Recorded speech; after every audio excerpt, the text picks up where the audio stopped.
Hola, ¿qué tal? Bienvenidos. Hoy es 11 de marzo del 2021. Les saluda Jimmy Romero. Esto es Acción 10 en la mañana. Me acompaña Odili Vargas, Michelle Polanco y más adelante se estará incorporando Jocelyn Medrano. Muy buenos días, muchachas. Muy buenos días, Jimmy. Buenos días, Michelle, amigos y amigas televidentes. Todo el equipo que hacemos posible esta edición, le damos esa cordial bienvenida, sobre todo siempre pidiéndole a Dios su protección y su guía. Sean todos bienvenidos. Michelle, iniciamos la información. Muy bien. Buenos días, muchachos, y a las personas que nos sintonizan también a través de nuestras redes sociales. Damos inicio con nuestras informaciones. Autoridades de gobierno informaron que esta semana continuará el plan de vacunación voluntaria contra el COVID-19 en diferentes centros hospitalarios. Los detalles con Xochitl Mendoza. Esta semana continuará el programa de vacunación contra el COVID-19. Para este miércoles, informaron las autoridades gubernamentales que la inoculación se estará aplicando en el Hospital Monte España, Lenín Fonseca y el Hospital Primario en Chichigalpa. Posteriormente, el día jueves 11, se continuará en el departamento de León, Hospital San Juan de Dios en Estelí, Monte España y Lenín Fonseca en Managua. En este último se prolongará la vacunación para el día viernes 12. Ese mismo día el antídoto será aplicado en el Hospital Salud Integral y Cermeza en León. Mientras que el día sábado, último día de vacunación durante esta semana, se desarrollará en San Juan de Dios en Estelí, Lenín Fonseca y Monte España. Según Rosario Murillo, este 12 de marzo se concluirá la primera etapa de inmunización en pacientes con insuficiencia renal. La segunda etapa abarcará a pacientes oncológicos, cardiópatas y mayores de 60 años con hipertensión y críticos de diabetes. También se informó que está previsto que la próxima semana llegue al país el tercer lote de vacunas, siendo la primera entrega gestionada mediante el mecanismo COVAX, que son más de 130,000 dosis.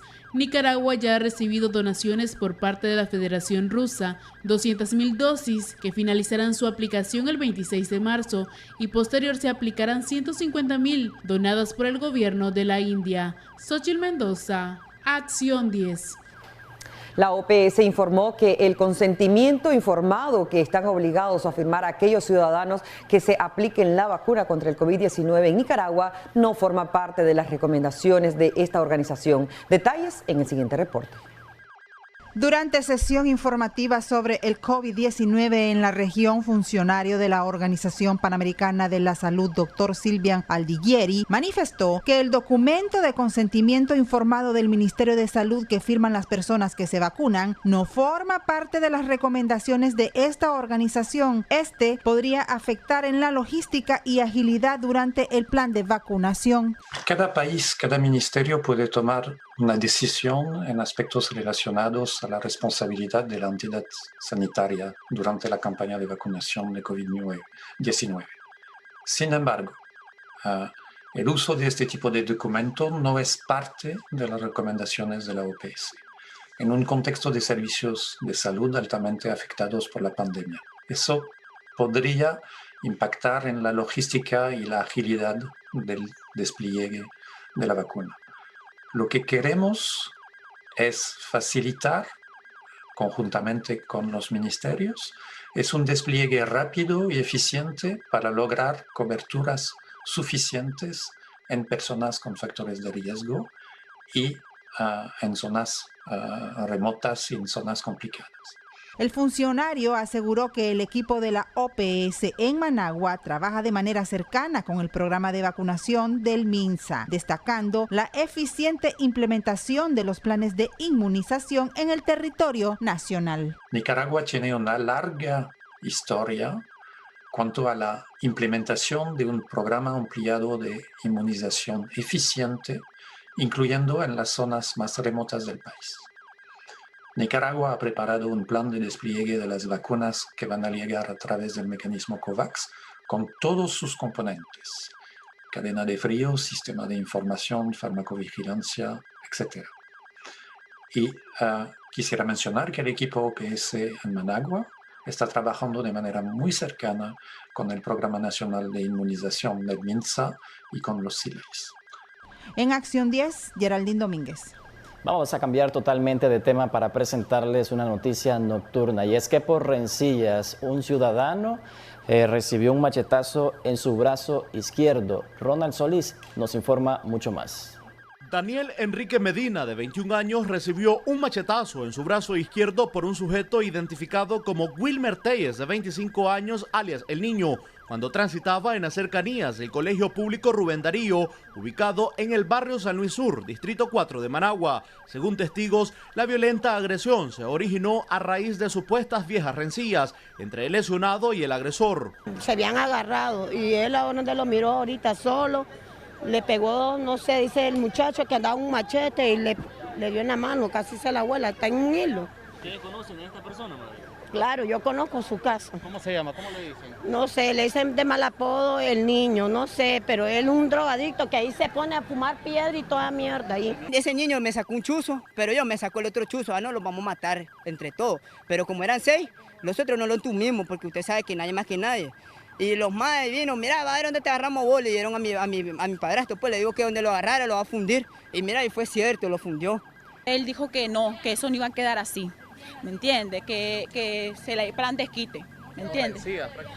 Que esto no iba a quedar así, pero mire, pasó el tiempo y hasta ahorita. Antier lo topamos nosotros, ya, nos salió hasta ahorita esto pasó, pues. Miembros de Cruz Roja nicaragüense se encargaron de atender la emergencia, estabilizaron a Daniel dado que perdió abundante sangre y posterior lo trasladaron al hospital alemán nicaragüense. Al lugar se movilizó un fuerte dispositivo policial para capturar a Wilmer, quien después de cometer la agresión desapareció como arte de magia. A eso de las 4:30 de la madrugada de este jueves, el motociclista Marvin López Jarquín, de 33 años, sufrió fractura expuesta en el miembro inferior izquierdo, más golpes en diversas partes del cuerpo, tras ser brutalmente impactado por una camioneta cuyo conductor irresponsable se dio a la fuga. De acuerdo a testigos, el motorista bajó velocidad en el kilómetro 10,5 de la carretera a Masaya por el cambio de luz del semáforo, cuando el conductor de la camioneta a exceso de velocidad se lo pasó llevando, saliendo catapultado por más de 50 metros hasta caer a orillas de unas vallas metálicas ubicadas en la entrada principal del Instituto de Criminalística y Ciencias Forenses. El hombre fue atendido de inmediato por miembros de Cruz Roja nicaragüense y trasladado al hospital Manolo Morales Peralta, mientras la policía de tránsito, a través del monitoreo de cámaras ubicadas en los semáforos, podría dar con el irresponsable que provocó el accidente. En las cercanías de los semáforos del Madroño, la pasajera de una motocicleta identificada como Ingrid resultó con lesiones leves en su cuerpo luego que el vehículo liviano fuese impactado por un microbús conducido por el señor Carlos Navas, de 60 años, quien se encontraba en completo estado de ebriedad. Ni siquiera podía colocarse sobre sus pies. Mi nombre es Miguel Cheve. Yo vengo con mi esposa y mi hijo cruzando la intersección. Estaba propiamente ya a más de la mitad de lo que es del cruce, cuando el señor del microbús blanco, que está allá sentado, prácticamente dormido, en total estado de ebriedad, me arrolló en la parte trasera de la moto. Como pueden ver, me quebró el foco de trasero de la moto y prácticamente los daños fueron en la parte de atrás.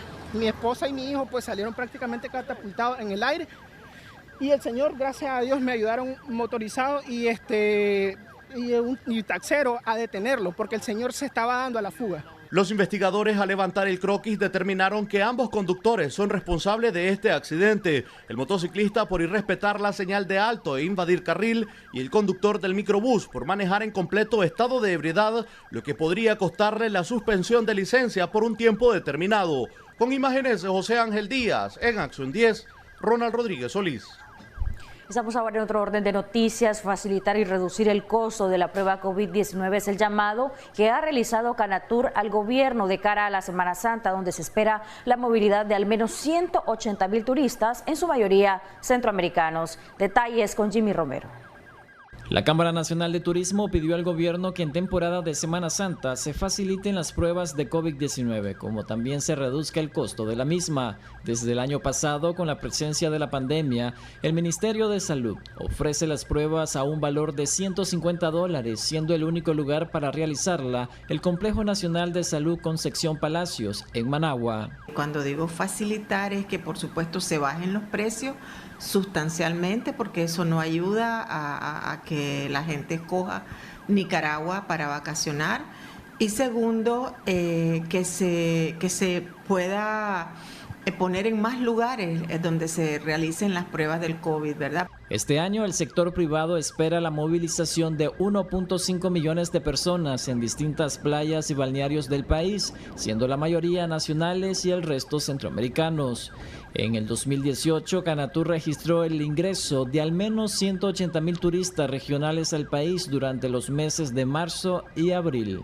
Si el costo promedio, el ingreso promedio por turista anda por los $35 del centroamericano y se queda 4 o 5 días, pues habría que sacar el cálculo, pero alrededor pues de unos 40 millones pudiera ser lo que se podría mover. La industria turística de Nicaragua en 2021 enfrentaría su cuarto año de contracción. El año pasado, por la pandemia del coronavirus, se perdieron 100,000 empleos, mientras algunas empresas cerraron temporalmente o de forma definitiva, y el ingreso anual de turistas cayó más del 85%. Jimmy Romero, Acción 10.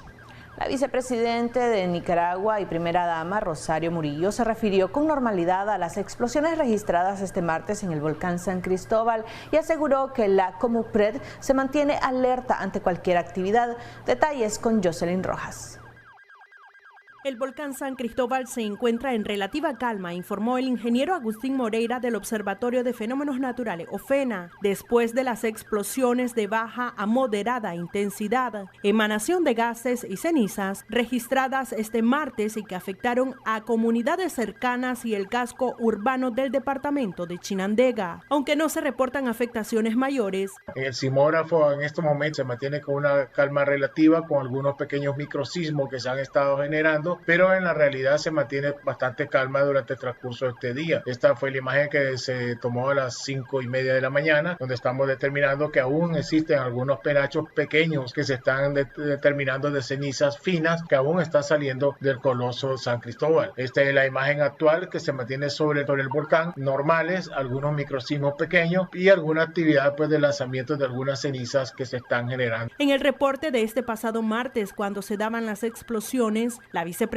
Rosario Murillo minimizó la actividad del coloso y los posibles riesgos que esto representaría para los habitantes de comunidades aledañas al volcán San Cristóbal. Explosiones habituales en el San Cristóbal, una más alta con caída de ceniza, que es lo común en las comunidades aledañas, y ahí está ya el Comupred vigilante y actuando. El volcán San Cristóbal es el más alto de Nicaragua y está situado en el cordón de fuego del Pacífico con una altura de 1.745 metros sobre el nivel del mar. Forma parte de la cadena volcánica de este país. Con imágenes de Lenín Castillo en Acción 10, Jocelyn Rojas. Un encuentro virtual entre precandidatos a la presidencia de Nicaragua y el líder opositor de Venezuela, Juan Guaidó, abordó temas como la causa común de ambos países por alcanzar la democracia. Los detalles con Geraldine Domínguez. Este martes, líder opositor venezolano Juan Guaidó sostuvo encuentro virtual con precandidatos nicaragüenses, quienes brindaron un informe sobre la situación actual de Nicaragua. Juan Sebastián Chamorro, uno de los aspirantes a la precandidatura presidencial, manifestó que se acordó una agenda de trabajo para realizar acciones en conjunto en la democratización de Nicaragua, Venezuela y Cuba. Geraldine, tuvimos una reunión con el presidente encargado de Venezuela, Juan Guaidó. Fue una plática de más de 1:40, donde participamos 5 precandidatos presidenciales y también los embajadores del presidente Guaidó en Honduras, Claudio Sandoval, y la embajadora de Juan Guaidó en Costa Rica, María Faría. Fue una experiencia muy enriquecedora. El presidente Guaidó nos compartió sus experiencias desde el punto de vista de la oposición, que evidentemente tiene más tiempo de lucha, cosas que se deben de hacer, cosas que se deben de evitar. Hizo referencia a la Mesa de Unidad Democrática, particularmente de los resultados positivos que llevó el proceso unificador en el 2015, donde lograron acaparar muchos espacios políticos. Fue un intercambio muy interesante, muy enriquecedor. Nosotros como opositores también compartimos preguntas y un informe sobre lo que está pasando en Nicaragua, y quedamos de hacer una agenda de trabajo para trabajar en una comunicación más estrecha y acciones conjuntas también con el gobierno encargado de Venezuela en la búsqueda de la libertad del pueblo nicaragüense, venezolano y cubano. Por su parte, los demás precandidatos como Félix Maradiaga, Medardo Mairena y Miguel Mora coincidieron que fue un encuentro político donde Guaidó señaló la causa en común de ambos países por alcanzar la libertad.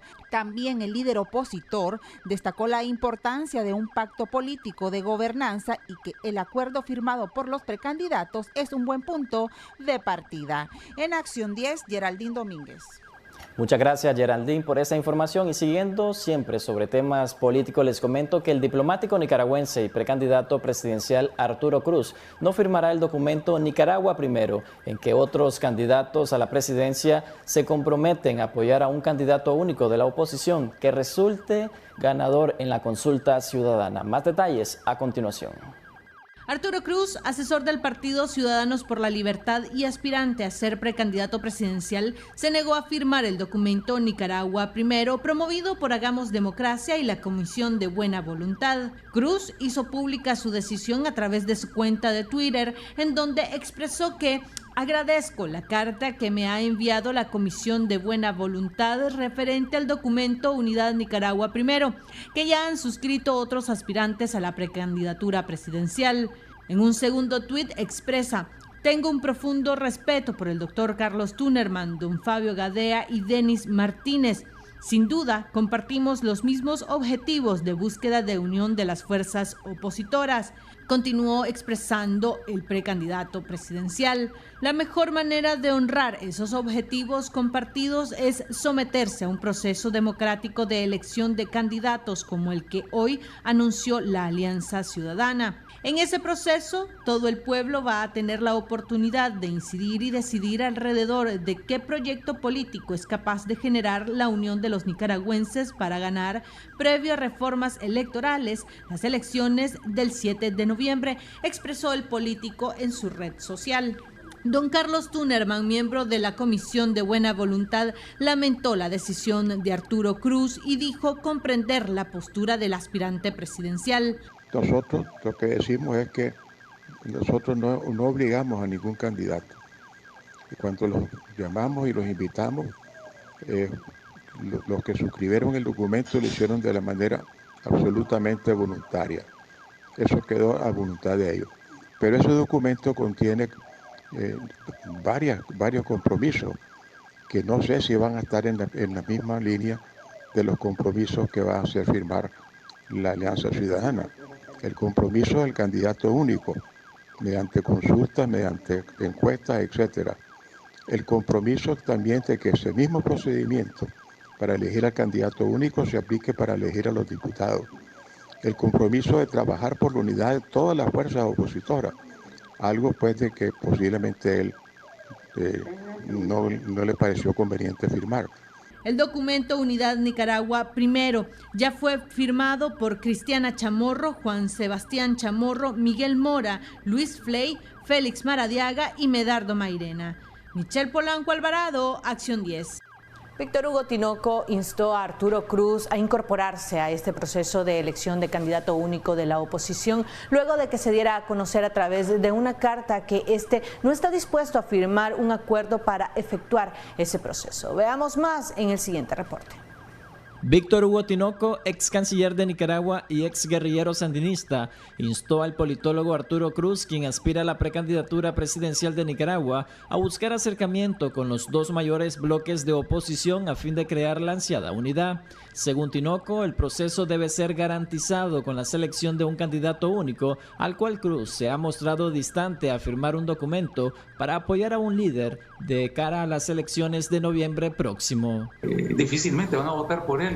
Y por eso, vuelvo a insistir, firmar un documento donde vos decís que querés ser un candidato que participe, que compita con nosotros y que haya un solo candidato unitario y que vos no querés ser candidato para dividir, ¿verdad? Y para luchar contra otro de la oposición, eso va a generar confianza. Si vos no decís eso, no genera confianza. Por eso será mi consejo que le daba yo a don Arturo Cruz. En la entrevista Debates y Soluciones de Acción 10 en la mañana, Tinoco defendió de las críticas la creación de la Comisión de Buena Voluntad conformada por Carlos Tunnerman, Fabio Gadea y Denis Martínez, a quienes se les vincula directamente con la coalición nacional. Son gente que pueden ayudar, gente que le quieren ayudar a Nicaragua, que están ahí por patriotismo, que están dando su última energía para que este país salga adelante, porque además están conscientes que esta es la oportunidad, que este es el momento, ¿verdad? Entonces van a jugar un papel importante. Respecto a las reformas electorales que tendría que efectuar en mayo el presidente Daniel Ortega, Tinoco recomendó a la oposición seguir preparándose previo al proceso de noviembre en caso que el gobierno quiera a último momento ceder a la petición de la Organización de Estados Americanos. En el caso de la coalición está trabajando para avanzar en eso, ¿verdad? Entonces nosotros estamos trabajando para estar preparados en mayo. Don Víctor, entonces a mí me parece que lo de las condiciones electorales va a terminar de determinarse en mayo, ¿verdad? Y no van a ser solo los nicaragüenses, van a ser la comunidad internacional la que va a dictaminar si hay o no hay condiciones en Nicaragua. Esta semana el presidente Ortega dejó entrever en un acto público que su gobierno se encuentra desde ya preparado para seguir gobernando desde abajo, lo que para analistas políticos es un mensaje claro que el partido Frente Sandinista de Liberación Nacional podría acabar derrotado en el próximo proceso electoral. Jimmy Romero, Acción 10.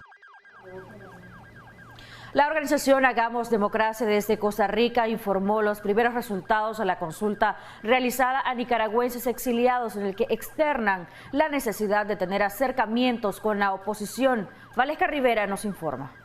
La comunidad de nicaragüenses en el exilio busca un acercamiento con la oposición en Nicaragua para que estos integren sus necesidades al plan de gobierno.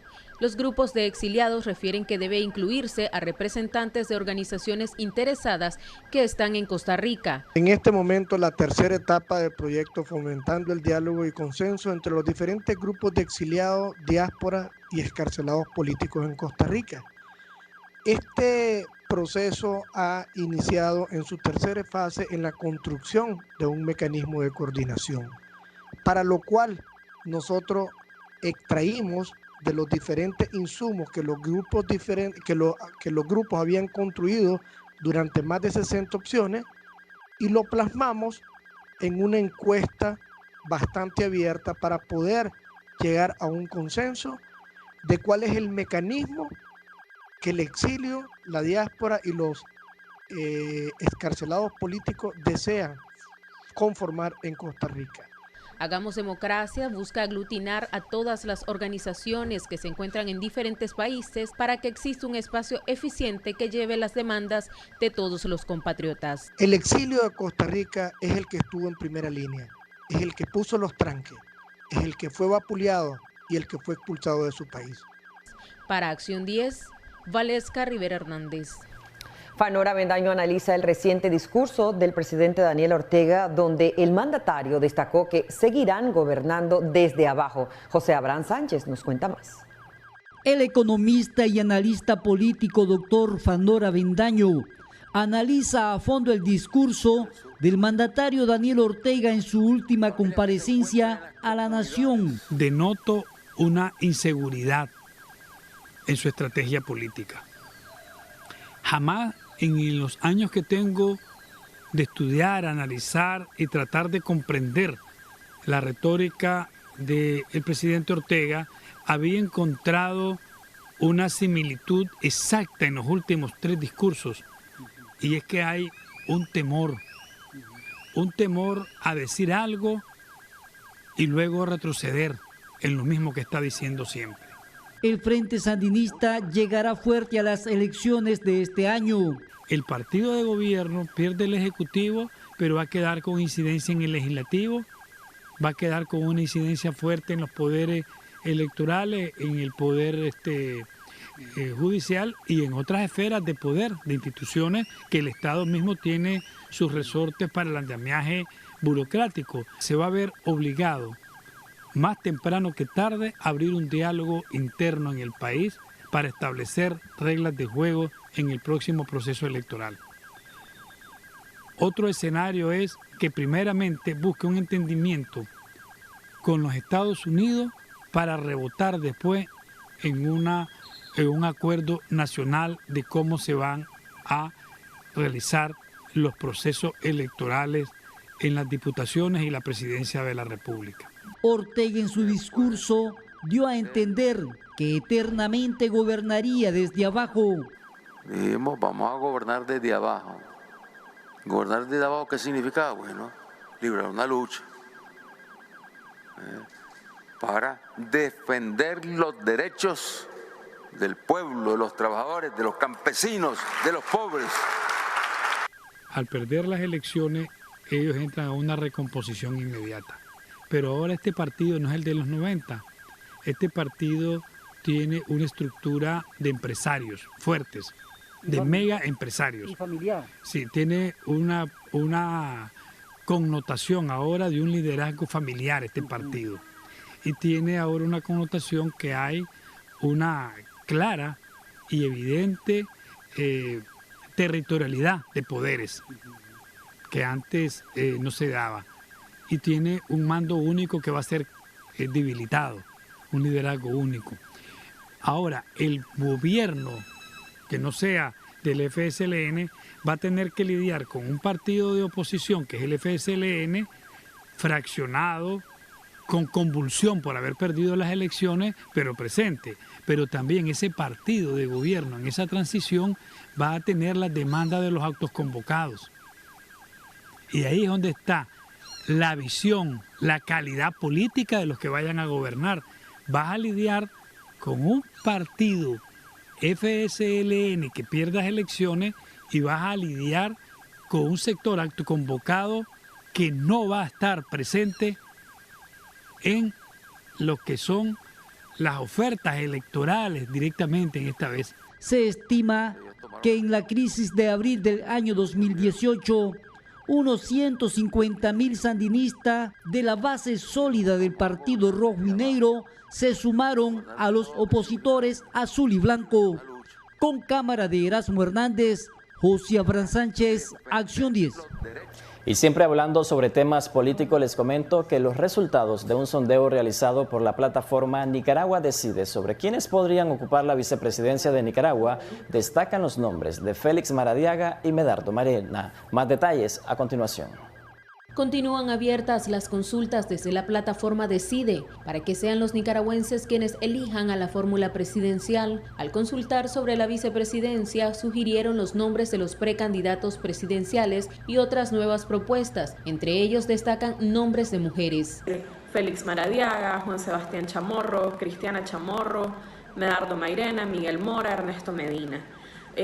A pesar de esto, también es importante destacar que surgieron 4 nombres diferentes, de los cuales 3 son mujeres, que en este caso serían María Asunción Moreno, Violeta Granera y Amaya Coppens, que también es importante destacar que Amaya es la única que entra en ese top 10 que es menor de 30 años. En esta ocasión participaron también compatriotas en el exterior. Importante señalar que la participación de nuevo en la diáspora fue bastante alta.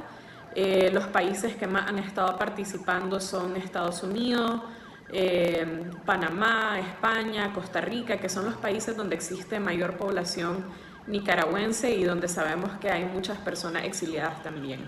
Al calificar a los candidatos, algunos valoraron la falta de tolerancia, misma que han mostrado al ser consultados por la prensa independiente. Las aptitudes que fueron peor calificadas para todos los candidatos o candidatas ha sido en el tema de liderazgo, de experiencia política y de tolerancia.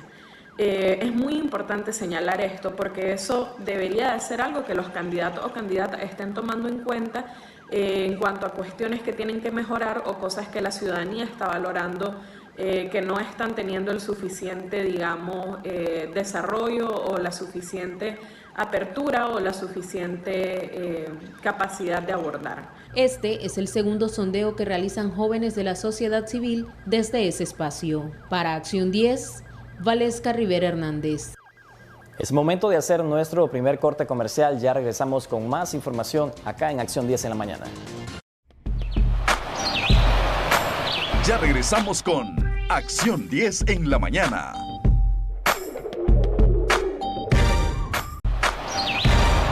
Continuamos con Acción 10 en la mañana.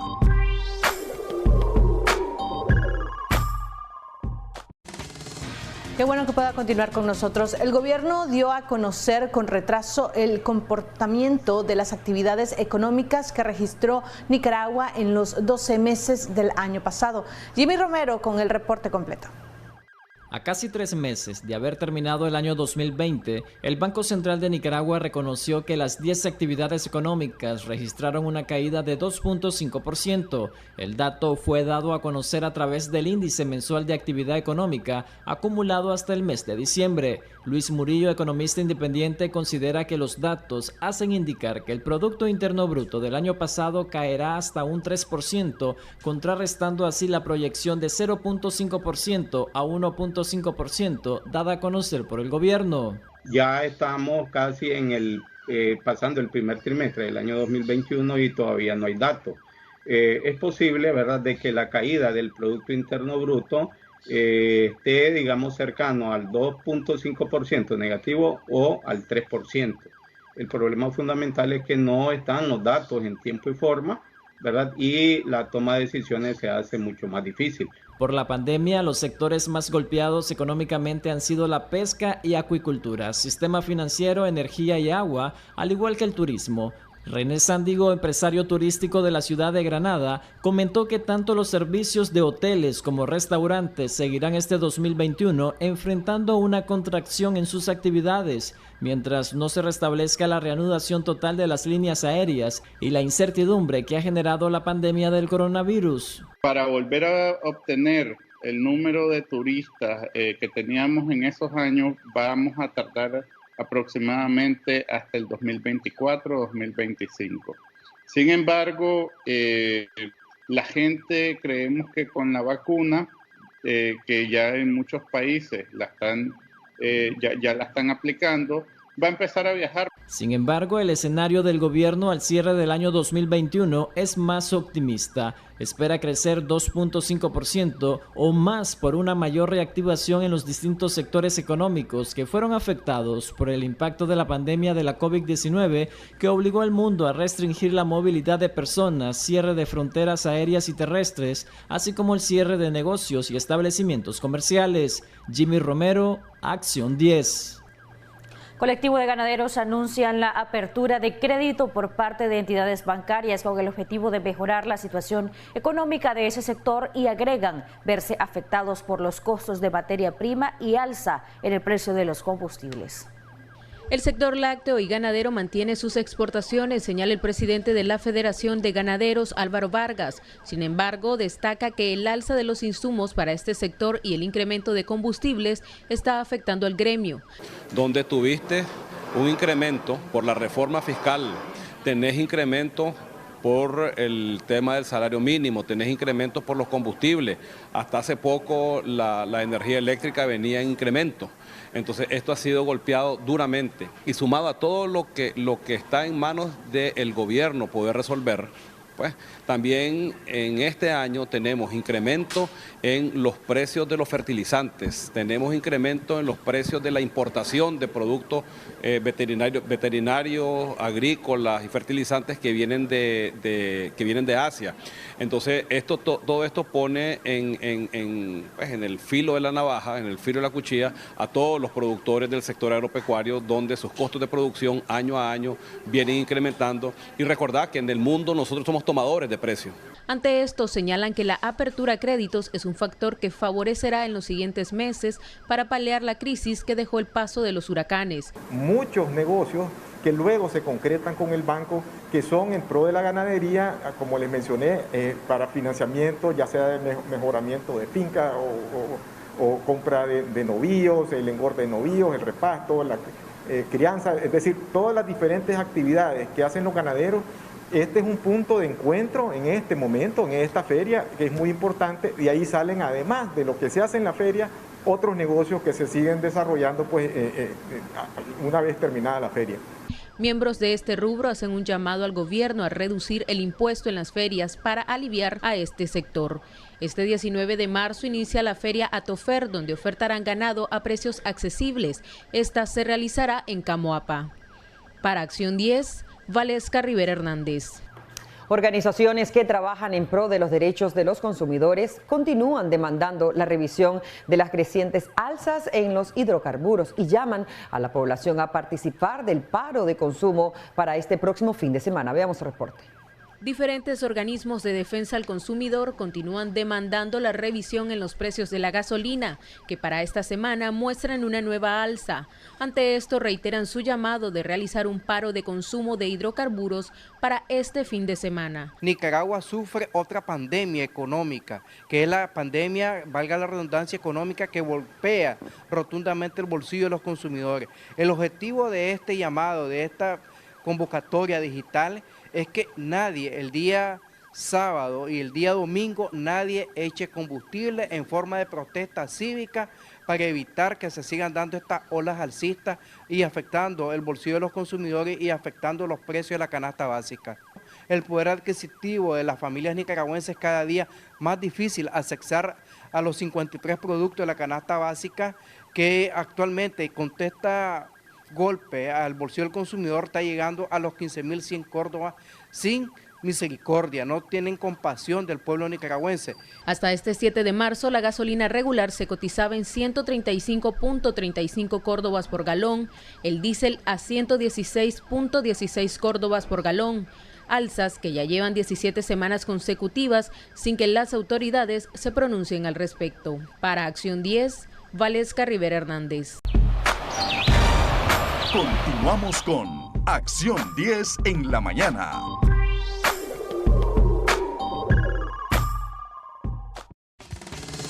Seguimos con más informaciones. Un hombre que viajaba a bordo de una moto resulta con fractura en uno de sus miembros inferiores luego de ser impactado por un vehículo.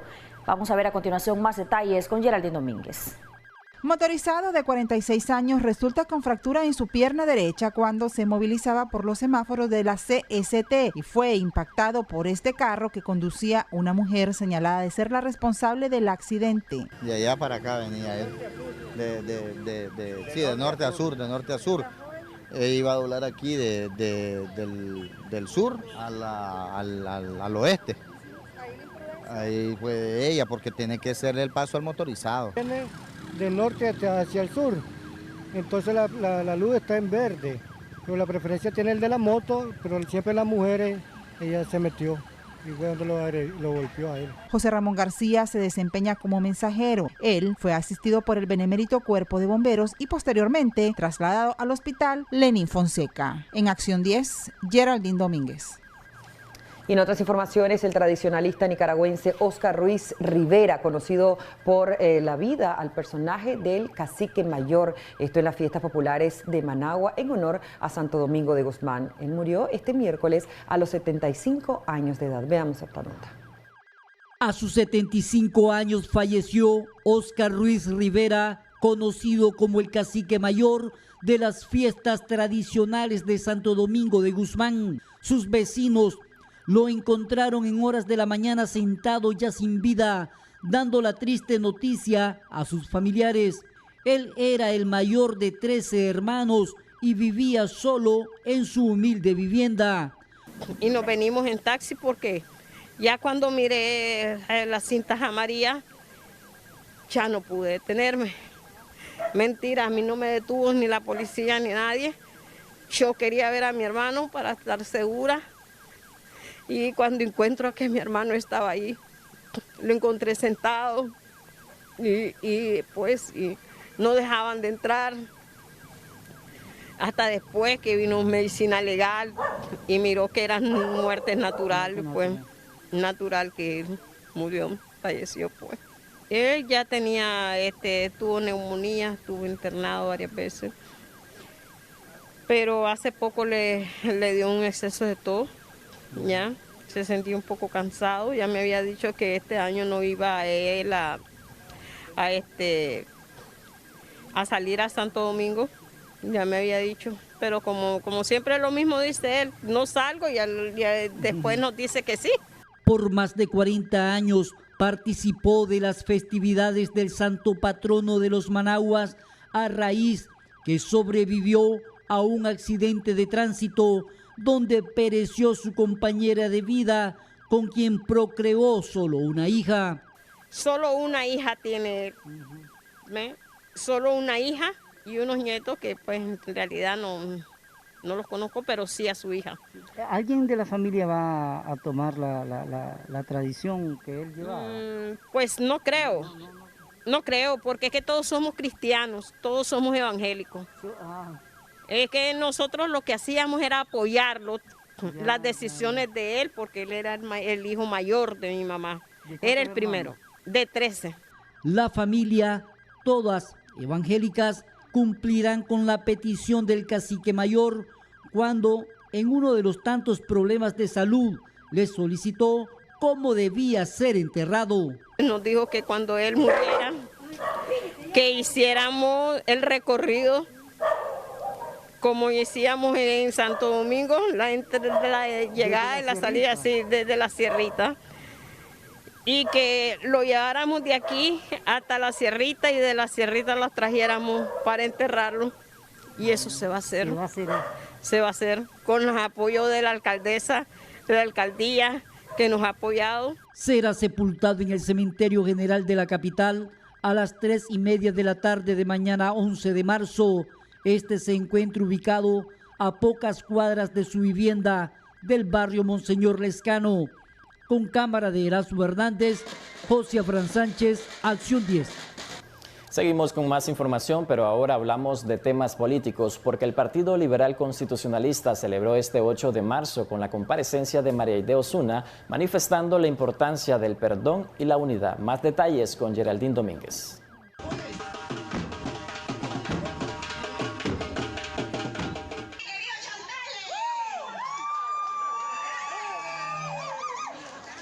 Este es el ambiente que se vivió el pasado domingo en la sede del PLC, donde actuales miembros celebraron el 8 de marzo, Día Internacional de la Mujer, con la participación de centenares de ellas, incluyendo de los departamentos. La representante legal del partido, María Aide Osuna, en su comparecencia, señaló la necesidad por la unidad, las disculpas, el perdón y la tolerancia. ¡Viva la mujer liberal!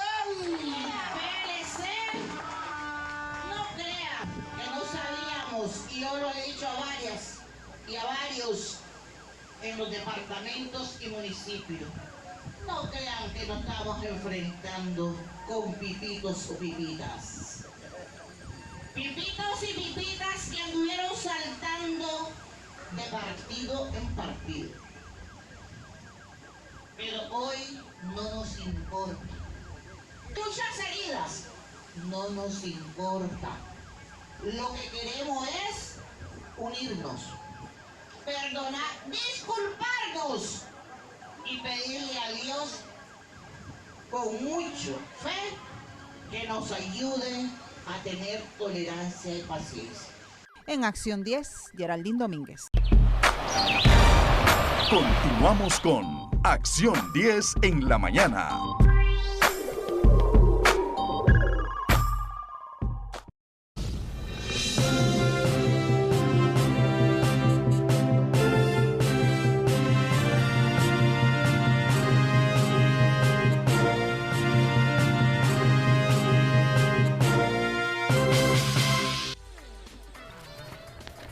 Estamos de regreso en Acción 10 en la mañana, esta vez en nuestro segmento Debates y Soluciones. Hoy hablando con uno de los precandidatos, con Félix Maradiaga, quien ya nos acompaña acá en el set de Acción 10 en la mañana, y vamos a conversar con él sobre todo el avance de la oposición de cara a las elecciones de este año, las reuniones que han tenido con importantes personalidades, pero también los planes de gobierno y cómo visionan hasta este momento el futuro de Nicaragua. Muchos lo ven incierto, muchos están aún demandando ese proceso de unidad, muchos demandan humildad de parte de los candidatos, que se pongan en los zapatos de la gente y que se puedan ver muestras evidentes de cómo realmente van a trabajar por Nicaragua.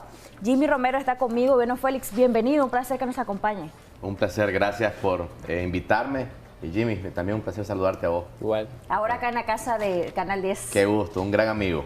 Bueno, Félix, quiero que antes de que entremos en materia veamos los resultados de una plataforma, una encuesta que se realiza a través de Nicaragua Decide, donde ubican a Félix Maradiaga como el favorito, pero para vicepresidente no así. Para presidente, que en algún momento esto fue consultado el día del lanzamiento de su candidatura, y pues en ese momento Félix dijo: no estoy interesado en eso, estoy interesado en ser el primer servidor de la nación. Vamos a ver la nota y luego reacciona al respecto.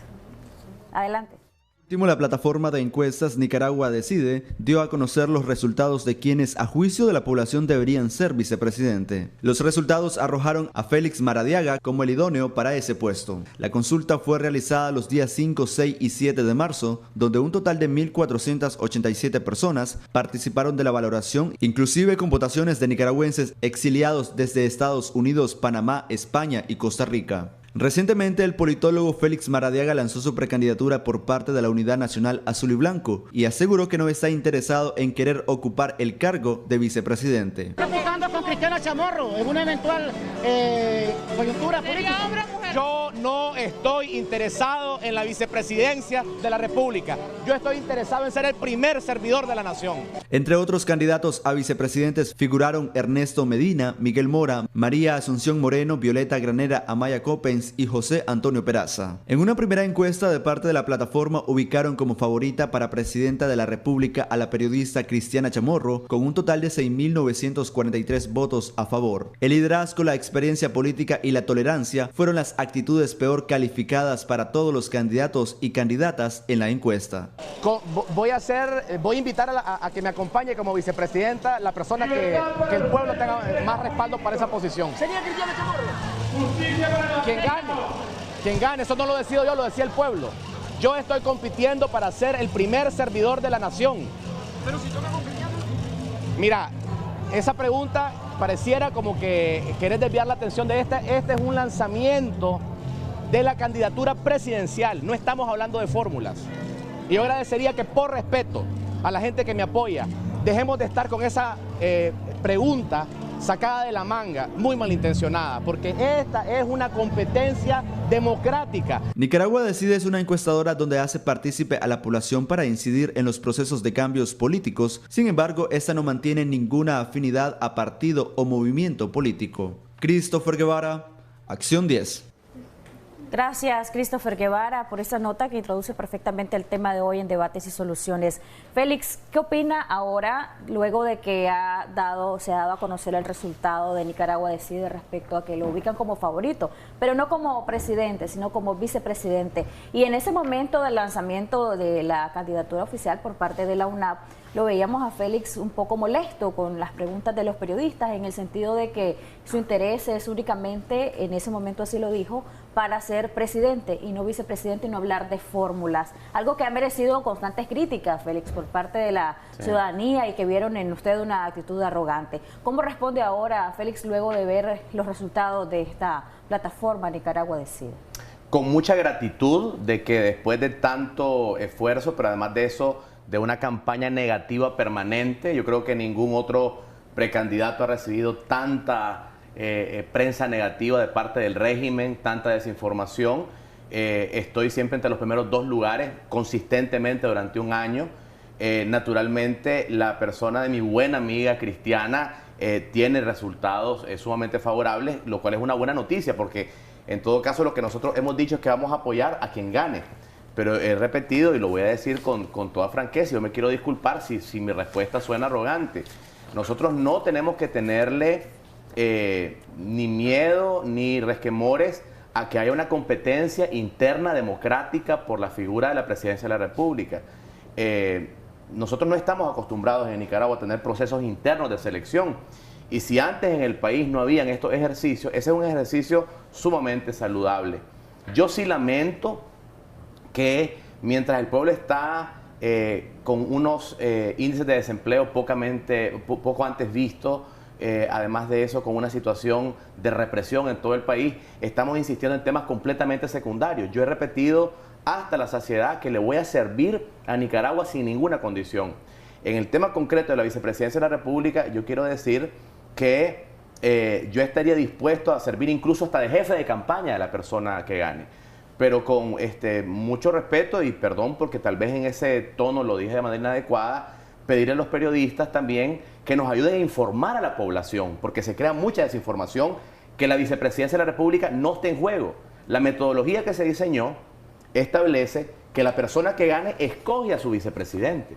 Entonces no tiene ninguna relevancia que... No está sujeto a un proceso de primaria. No está sujeto para nada. Entonces se ha creado mucha desinformación y yo lo lamento. Le pedí disculpas a Noel porque le levanté el tono de la voz y yo soy una persona que cuando comete errores los admito. Pude haber respondido en un tono mucho más calmo. Fuera del aire habíamos respondido esa misma pregunta 3, 4, 5 veces. En este medio le hemos respondido. Usted me la vuelve a preguntar nuevamente y esto crea confusión en la población. Estamos en un proceso interno para el primer servidor o servidora de la nación. Y firmamos un compromiso, ese compromiso lo firmó Juan Sebastián, Miguel Mora, el señor Luis Fley, Cristiana Chamorro, lo firmó también Medardo Mairena, aunque no está oficializada su candidatura. Hemos invitado a nuestro amigo Arturo que lo firme también. Y este es un compromiso que tiene como propósito poner a Nicaragua primero. Eso se llama el compromiso, es decir, colocar toda nuestra energía, todo nuestro esfuerzo alrededor de un plan de nación. Ese es el tema fundamental. Pero sí, yo lo pregunto por el tema de los resultados de Nicaragua Decide, y es importante que la población quede clara de esto. Que no es una encuesta oficial. Exactamente, es una encuesta más, ¿no?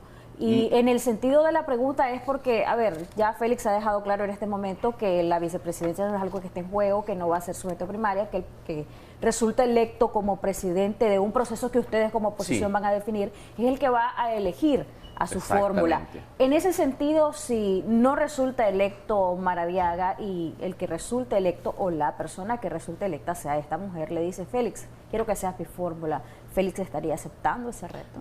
Sí, yo lo haría, pero no es mi propósito. La vicepresidencia de la República en el sistema legislativo nicaragüense no permite que la persona que vaya en esa fórmula asuma los compromisos a la nación y la capacidad de poder cumplirlos como sí lo permite la figura presidencial. Estamos en un sistema presidencial.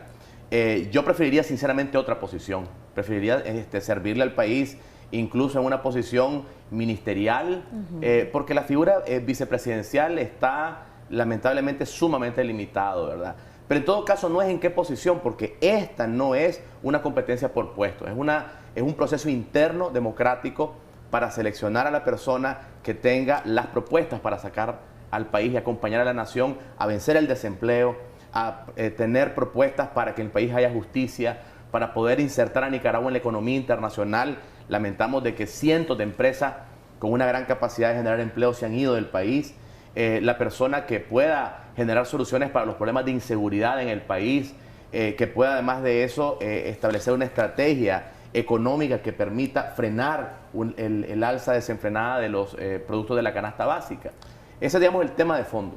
¿Por qué dice que hay muchas limitantes al ocupar el cargo de vicepresidencia? En dado caso de la fórmula que gane, ¿lo llama a usted como fórmula? Porque así lo establece el régimen jurídico nicaragüense. O sea, el régimen jurídico nicaragüense no establece funciones significativas para la figura vicepresidencial.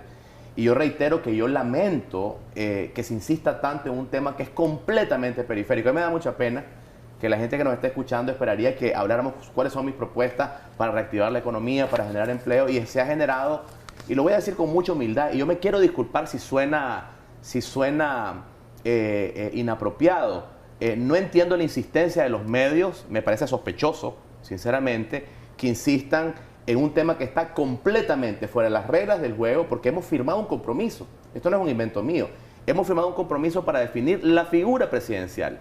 La persona que vaya de fórmula está a total discreción de quien gane, ¿verdad? Y otra cosa que es interesante, me encantaría que me preguntaran si yo también estaría interesado de ser fórmula de otros candidatos, por ejemplo, de Medardo Mairena, que está en una competencia, de George Enríquez, que está en una competencia, y mi buen amigo George no se le ha invitado a muchos de los procesos. No, pero es que acá en particular, y yo voy a dar la cara por Acción 10, yo no he hablado en particular de que sea fórmula de alguien en específico, sino presentamos la nota sobre Nicaragua Decide y luego presentamos la reacción que se tuvo en el momento relacionado a ser fórmula o no. Pero no hay ninguna intención de decirle o de ubicar a Félix como fórmula de X o Y persona. Aquí no hay ningún interés, no hay nada sospechoso. No me refiero a tu canal, para dejarlo sumamente claro. No me refiero a tu canal. Pero me refiero a colocar un tema que no es relevante para la agenda nacional. Es que en el momento lo fue relevante y en el momento hubo mucha crítica y nosotros, Félix, no habíamos tenido la oportunidad de que respondiera usted a la audiencia de Canal 10, que es una audiencia súper masiva,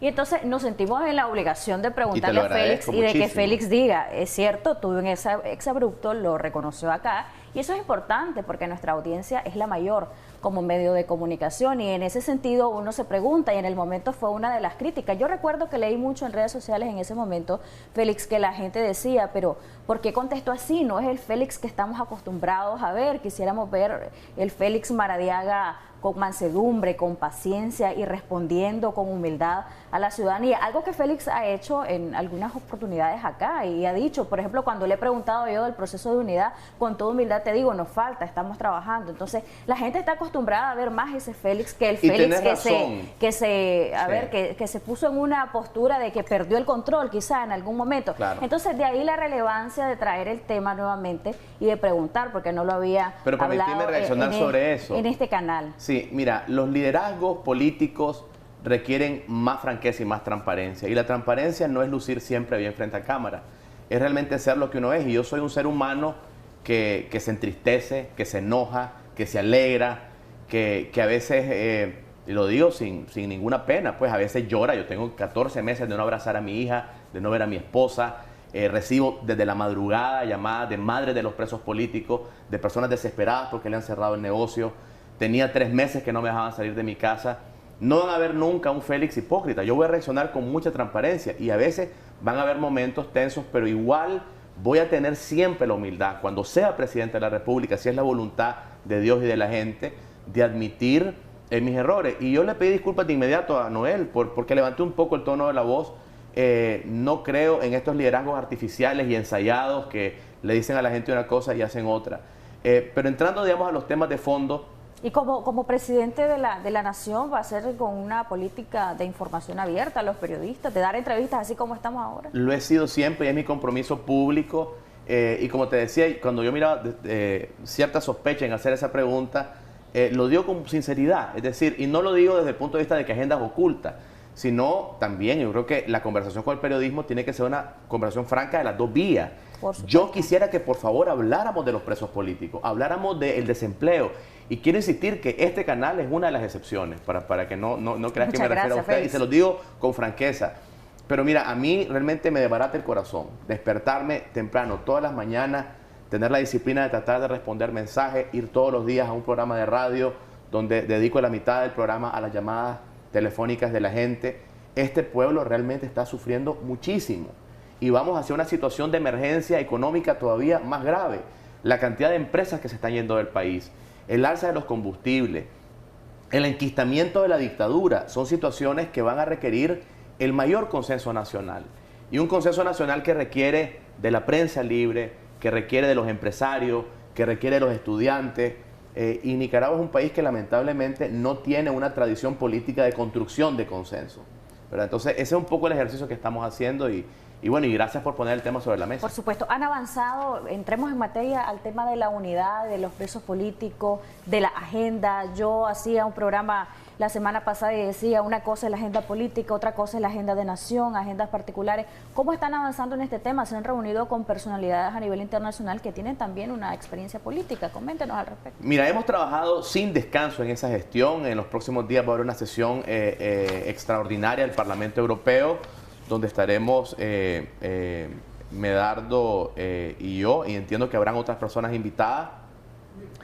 Y eso es un paso importante, porque realmente estamos un poco preocupados porque el tema de la presión internacional, sobre todo desde el ámbito europeo, no tiene la velocidad que nosotros quisiéramos. En el ámbito interamericano, concretamente con los Estados miembros de la OEA, sí hemos tenido una relación bastante más fluida, ¿verdad?, en esta materia. no solo en el tema de reforma electoral, sino en el tema de libertad de los presos políticos. Desde la Unidad Nacional, que es la organización que yo represento, hemos insistido de que esa debe ser una condición fundamental, porque no es aceptable que en Nicaragua hayan casi 120 personas que están presas por pensar distinto. ¿Cómo están trabajando en el tema de la reforma electoral, que también es importante? Y lo traigo a colación no por menospreciar el tema de los presos políticos. Estamos clarísimos de que debe de ir en la agenda de nación y que lo que toda la oposición nicaragüense quisiera es que esté como una de las condiciones previas al proceso electoral. Pero otra parte importante en todo esto es la reforma electoral. Muchos analistas, Félix, han dicho y han criticado el hecho de que la oposición esté viendo este tema de las precandidaturas o de las candidaturas de algunos grupos, etcétera. Y según ellos han abandonado parcialmente el tema de la reforma electoral. ¿Esto es así? Es totalmente incorrecto, creo yo, por lo menos desde el caso de la Unidad Nacional. Y te cuento por qué.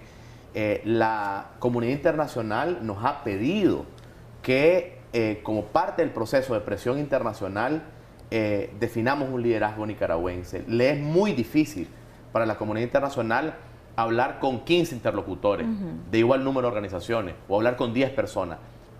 Seamos totalmente francos, es decir, se requiere una voz unificada que refleje el consenso político nicaragüense dentro de la oposición, y no lo logramos por la vía de la conversación. Yo hubiera querido, y lo dije aquí en tu programa, que se hubiera generado un proceso de consenso que generara o permitiera una voz unificada de cara a la comunidad internacional, de cara a la opinión pública nicaragüense, de cara a la ciudadanía. No se logró. Y precisamente como parte de la estrategia se estableció esta consulta ciudadana, que es un ejercicio democrático que está directamente vinculado a la presión para la reforma electoral. Mientras tengamos una dispersión de la oposición, mientras seamos fragmentados, no solamente se está generando un problema político interno, sino que la misma comunidad internacional no va a tener la misma voluntad de apoyar hasta que tengamos una persona que nos represente. Félix, como precandidato a la presidencia por parte de la Unidad Nacional Azul y Blanco, ¿ustedes están conscientes de que en mayo la Organización de Estados Americanos dio un plazo al gobierno de Nicaragua para que anuncie reformas electorales? Si no lo hace, ¿cuál es el proceso que ustedes van a enfrentar? ¿Van a seguir demandando a nivel internacional de que antes de que se realicen las elecciones en noviembre se pueda dar garantías a este proceso, o ustedes prácticamente dicen no vamos a participar de este proceso porque vemos que no pueden verse resultados creíbles en el proceso que se va a enfrentar? Sí, yo creo que sería un error ir a un proceso electoral sin ninguna garantía. Sería un error ir a un proceso electoral que no permita la observación, que no permita cambios en el Consejo Supremo Electoral, que no permita una auditoría del padrón electoral en el cual hayan inhibiciones, y naturalmente nosotros hemos cerrado filas alrededor de ese proceso. Estoy seguro que los otros candidatos y candidatas igual van a avalar esta posición. Creo que es fundamental la reforma electoral y la libertad de los presos políticos. ¿Ya han conversado internamente sobre esta decisión de no ir al proceso electoral sin reformas electorales? Dentro de la Unidad Nacional lo hemos hecho, dentro de la coalición lo hemos hecho. Personalmente yo mantengo una relación de mucha cordialidad, de mucha amistad con absolutamente todos los precandidatos de las otras expresiones. Yo quisiera aprovechar esta pregunta para comentar algo, porque sí es un tema recurrente. La percepción, y es nuestra culpa como precandidatos, todo, es de que esta es una lucha intestina del poder. Y fíjate qué interesante si vos vieras la cordialidad con la que conversamos. Yo a veces le digo, anoche que estábamos reunidos con varios precandidatos hasta muy tarde, hablando de temas como estos, yo le decía, qué interesante sería que la opinión pública viera de que hay un diálogo fluido. Los trabones son de instituciones partidarias, instituciones políticas, que tienen obviamente sus retos. Pero dentro de nosotros hay estas conversaciones muy fluidas. ¿Qué pasaría, Félix, en el dado caso de que en este acuerdo que han firmado los precandidatos que aspiran a la presidencia de Nicaragua quedas vos electo como presidente y no hay reformas electorales? ¿Declinarías prácticamente a esas aspiraciones políticas de llegar a la silla presidencial? Mira, yo respondo al consenso generado en una gran asamblea ciudadana que se llama Unidad Nacional y que ha establecido unos parámetros fundamentales para ir a elecciones. Yo me debo a ese proceso.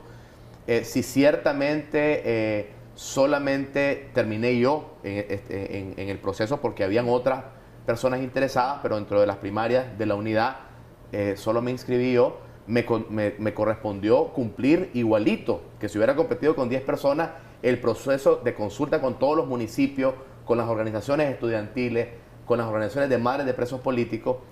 Y en conclusión te debo comentar a vos y a la audiencia de que esa asamblea es la que me tiene que dar después el banderazo final si no hay reformas electorales. Mi posición personal es que no se debería ir a una elección si no hay condiciones. En el caso de las reuniones que han tenido con personalidades internacionales, hablemos de la que tuvieron recientemente con Guaidó, ¿cuál fue el resultado? ¿Qué aspectos relevantes ustedes abordaron con él? Con el presidente interino Guaidó, pues en lo personal hay una relación, una amistad previa y obviamente es un líder a quien yo respeto, pero el caso venezolano no es el mejor ejemplo de cosas que hacer. Yo creo que fue una plática muy franca de qué hacer y no hacer, pero sí hubo acuerdos de fondo alrededor de unir esfuerzos con la oposición venezolana y la oposición nicaragüense para presionar por la libertad de los presos políticos. En Venezuela hay más de 400 presos políticos también. Por lo menos ese fue mi interés principal y se acordó un mecanismo de seguimiento para presionar a instancias internacionales de manera conjunta. Hablamos un poco de la enorme deuda nicaragüense que yo sostengo que no es una deuda oficial del Estado con Venezuela y algunas de las experiencias en Venezuela en materia de unidad de la oposición. Fue una plática franca como la que hemos tenido con otros jefes de Estado también. En el caso, por ejemplo, de este proceso de inscripción de los candidatos que ha anunciado la Alianza Ciudadana, en su caso particular también de manera muy activa, Ciudadanos por la Libertad, ¿cómo va a funcionar este proceso? ¿Estaría inscribiéndose Félix, respondiendo como Félix Maradiaga, relacionando el acuerdo que firmó con otros precandidatos, o estarían analizándolo como coalición nacional o como unidad nacional azul y blanco? Hay muchas dudas de la ciudadanía al respecto de esto. Mira, es muy buena tu pregunta. No me inscribiría en ese proceso porque ya firmamos un compromiso. Nicaragua Primero, un compromiso que, como repito, no lo ha firmado el doctor Arturo Cruz, a quien se le invitó. Entonces sería muy extraño irme a inscribir a un proceso que no está sujeto a un acuerdo con todos los otros precandidatos.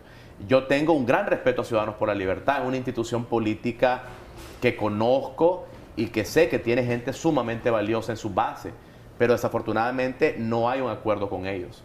¿Y por qué no hay este acuerdo, Félix? Nosotros le hemos preguntado una y otra vez a la gente, por ejemplo, de Ciudadanos por la Libertad. Estuvo don Oscar Sobalbarro la semana pasada y él decía que prácticamente están dispuestos a hablar con sectores de la coalición, pero que no han respondido en sí a hablar con la coalición como tal, como una plataforma que aglutine distintos sectores. Incluso él manifestaba que no necesitaban de la gestión de la Comisión de Buena Voluntad porque según él la creó Coalición Nacional y que tampoco le genera confianza porque uno de sus integrantes apoyó públicamente a la precandidata, en este caso a Cristiana Chamorro.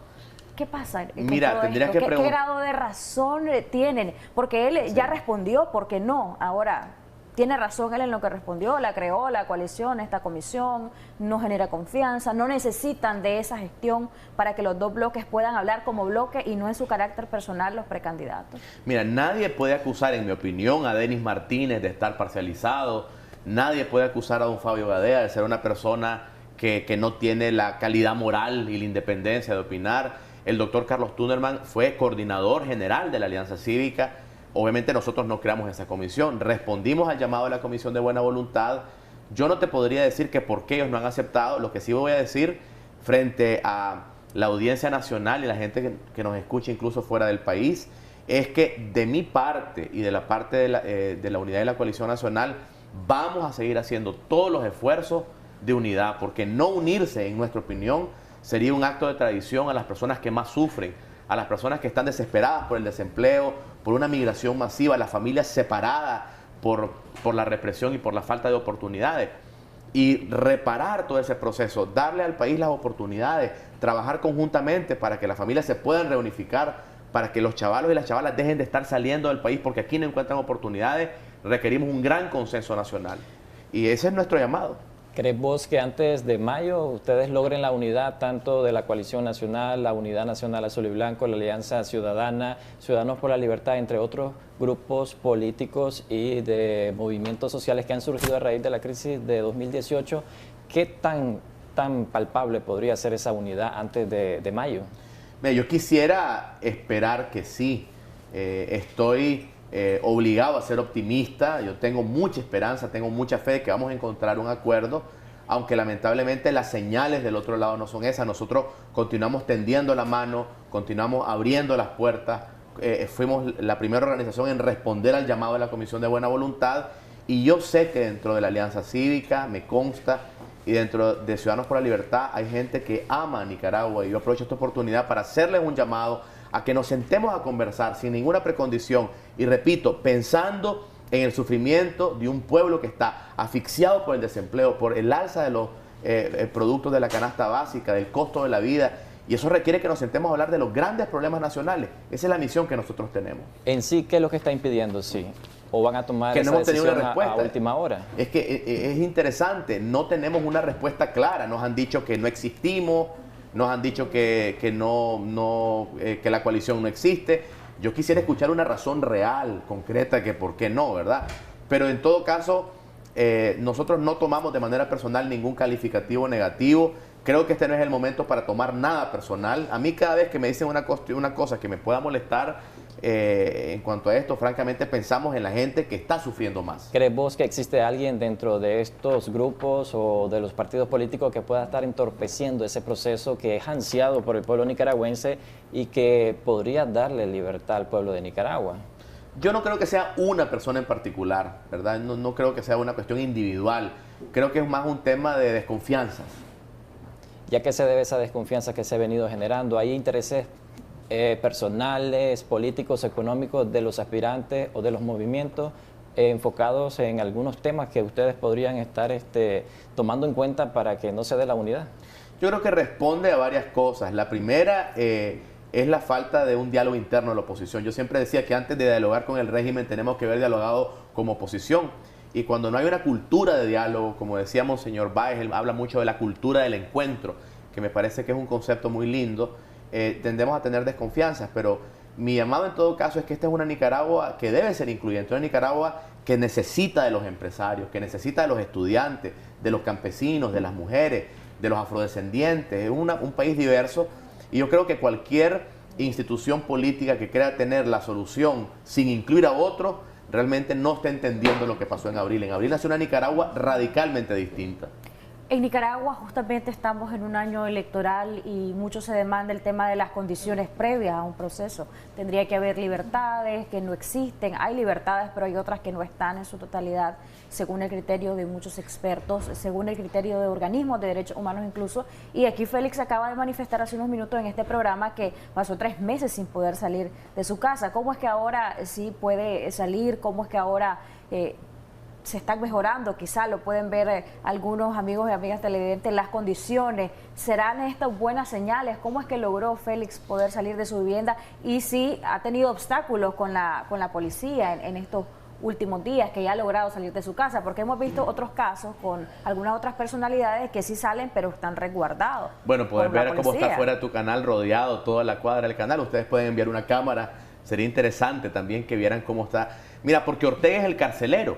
Lamentablemente Ortega es el carcelero en este país, y él decide quién puede moverse a 10 kilómetros de radio de un punto, ¿verdad? Y quién no puede salir 3 meses de su casa. Y mientras eso pasa, nadie es libre en Nicaragua. Es decir, yo intenté diariamente, y tus colegas de Canal 10 intentaron en varias ocasiones, ustedes lo tienen documentado, entrar a mi vivienda para una entrevista y no se los permitieron. Yo no me siento libre, porque mientras haya presos políticos, mientras haya personas perseguidas, no existe libertad para ninguno de nosotros. ¿Por qué pasa eso? Es la misma pregunta que nos hacemos, que por qué a unos los echan presos, por qué a otros no. ¿Estará cambiando de estrategia con Félix, el actual gobierno? O sea, primero lo tengo 3 meses sin que pueda salir de la casa y ahora sí lo dejo salir. El régimen quiere usar su capacidad represiva para generar división entre nosotros, para decir, bueno, esta persona no puedo permitir que se mueva. ¿Vos sabes lo que es para un político? Tener 3 meses que no puede visitar ni una sola comunidad. Yo ahora tengo cierta movilidad dentro de Managua, muy limitada, anunciando con días de antelación a dónde me voy a mover, y lamentablemente es una situación que a mí me entristece mucho, porque no es una condición que ningún nicaragüense merece. Pero hay otros nicaragüenses que están en las mazmorras, que no tienen las condiciones siquiera mínimas de humanidad, de sanidad, de agua potable dentro de las mazmorras del régimen. Entonces, mientras eso esté pasando en Nicaragua, unos tendremos más movilidad que otros, pero la realidad de las cosas es que no hay libertad cuando no puedes decidir a qué trabajo vas a aceptar si no tenés o recibir si no tenés un aval partidario dentro del Estado.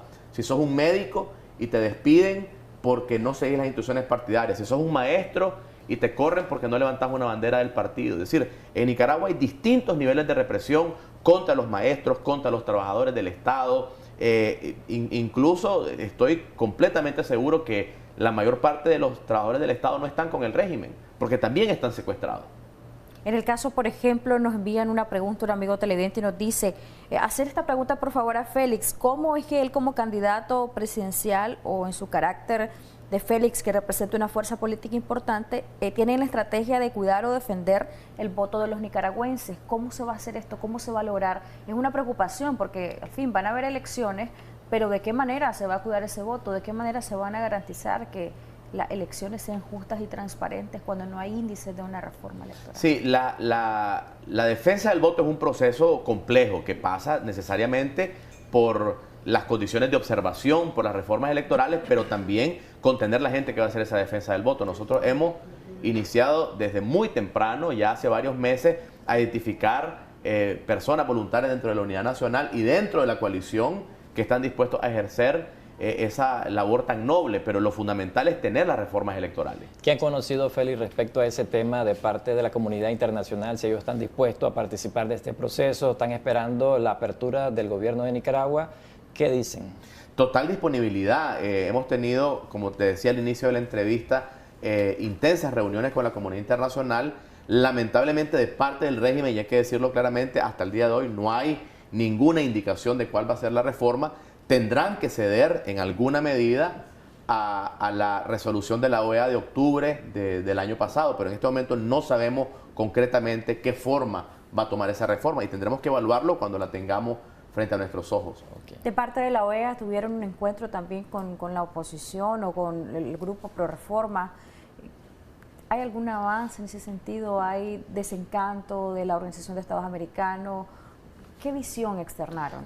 Ellos nos han dicho de que mantienen una permanente mensajería, por decirlo, porque no podemos hablar de diálogo cuando el régimen no responde, pero sí hay un proceso permanente de incidencia de parte de la OEA. Continúa la presión. Okay. Vamos a escuchar audios de nuestros televidentes uno a uno para que Félix vaya claro que respondiendo. Sí. Recuerden enviar audios máximo 1 minuto de tiempo con el debido respeto para hacer así usted sus preguntas y comentarios a Félix Maradiaga, quien nos acompaña hoy día. Vamos a escuchar el primero de los audios. Adelante. Buenos días televidente de Canal 10 y de la revista Acción 10 por la mañana. Da tristeza escuchar a un candidato, a un precandidato a la presidencia como el señor Maradiaga, ¿verdad? Y por favor voy a solicitar que por favor me le den espacio a la pregunta que le voy a hacer. Don Félix Maradiaga, la pregunta es sencilla. Le habla don Rosario José Cáliz Méndez de Chinandega. Don Félix Maradiaga, en otras palabras, lo que yo acabo de escuchar, que usted acaba de decir ahí en revista Acción 10 ahorita, en otras palabras, usted no quiere ser segundo de nadie. Usted no puede aceptar una vicepresidencia porque dice que prefiere otro tipo de cargo, pero no la vicepresidencia. En otras palabras, sencillo, usted no quiere ser segundo de nadie. ¿Por qué tanta arrogancia y tanta prepotencia y por qué tanta hipocresía también, don Félix? Porque el que le quiere servir a Nicaragua le sirve de cualquier parte, sin cargos y sin cargos, ¿verdad? Le servimos a Nicaragua, los que le queremos servir. Pero veo mucha hipocresía en usted. Usted no le molesta que le hagan las preguntas. Usted... Gracias al televidente. Recordemos y reiteramos siempre enviar sus audios con el debido respeto, sin ningún tipo de calificativo ofensivo, y para nuestros invitados pues eso es muy importante y para nosotros como medio también. Pero él usa algunos calificativos fuertes, Félix, sí, que no voy a reiterar porque ya los has escuchado. ¿Cómo respondería? Don Gonzalo, saludo. Yo me disculpo ante usted si mi franqueza le suena como arrogancia. Estamos acostumbrados a los políticos que mienten. Estamos acostumbrados a los políticos que le ven a la gente a la cara y le dicen con una gran sonrisa, aceptaría la posición. Yo quiero ser sincero, yo le quiero servir a Nicaragua desde una posición en la cual pueda cumplir con compromisos de cambio profundo para este país.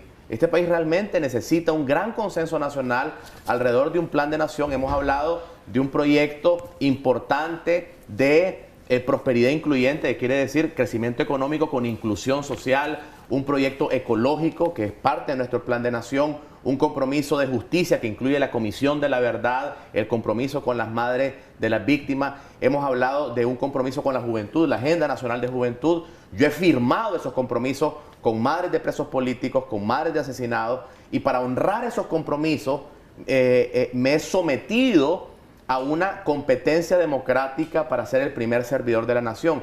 Esos compromisos, aunque yo quisiera, no los puedo honrar en la figura vicepresidencial. En esta fase no puedo asumir ese compromiso. Ahora, si ya no gano esa consulta democrática, yo lo he dicho y lo he repetido y quiero usar esta oportunidad para decirlo, le voy a servir a la nación sin ninguna condición desde cualquier otra posición. Félix, ¿no crees vos que esa franqueza que estás mostrando vos frente al pueblo de Nicaragua te podría costar la empatía en las elecciones de noviembre? Mira, sí, estoy claro, pero prefiero pagar los costos ahora. Es decir, mira, desde que inició todo este proceso y desde muchísimos años antes he escuchado eso. Te voy a dar dos ejemplos. En el año 2012 yo era un alto ejecutivo de una de las principales corporaciones en Nicaragua. Muy poca gente lo sabe. Y me tocó ir a la OEA a hacer la denuncia del fraude. Me dijeron, mira, eso te va a costar. Y fuimos a la OEA y me tuve que separar, no por esa razón, ¿verdad? Pero decidí retirarme del mundo privado para dedicarme más al tema de los derechos humanos. Igual pasó en el fraude del 2008. Yo estaba vinculado a una universidad internacional, igual pasó el fraude y me dijeron, Félix, eso te va a costar también. Es decir, yo nunca he hecho un cálculo político de lo que es mejor para mí, sino lo que es mejor para el país.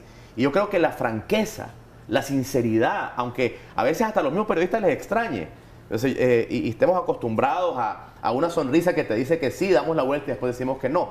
Yo le digo al pueblo de Nicaragua, estoy aquí frente a ustedes diciendo de que tengo un plan de nación, de que tenemos a la unidad nacional, a la coalición nacional, con la propuesta de escoger al primer servidor de la nación en un proceso competitivo, en un proceso democrático.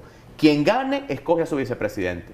Si yo quisiera ser vicepresidente, eso es totalmente irrelevante, porque no lo voy a decidir yo, lo va a decidir quien gane, ¿verdad?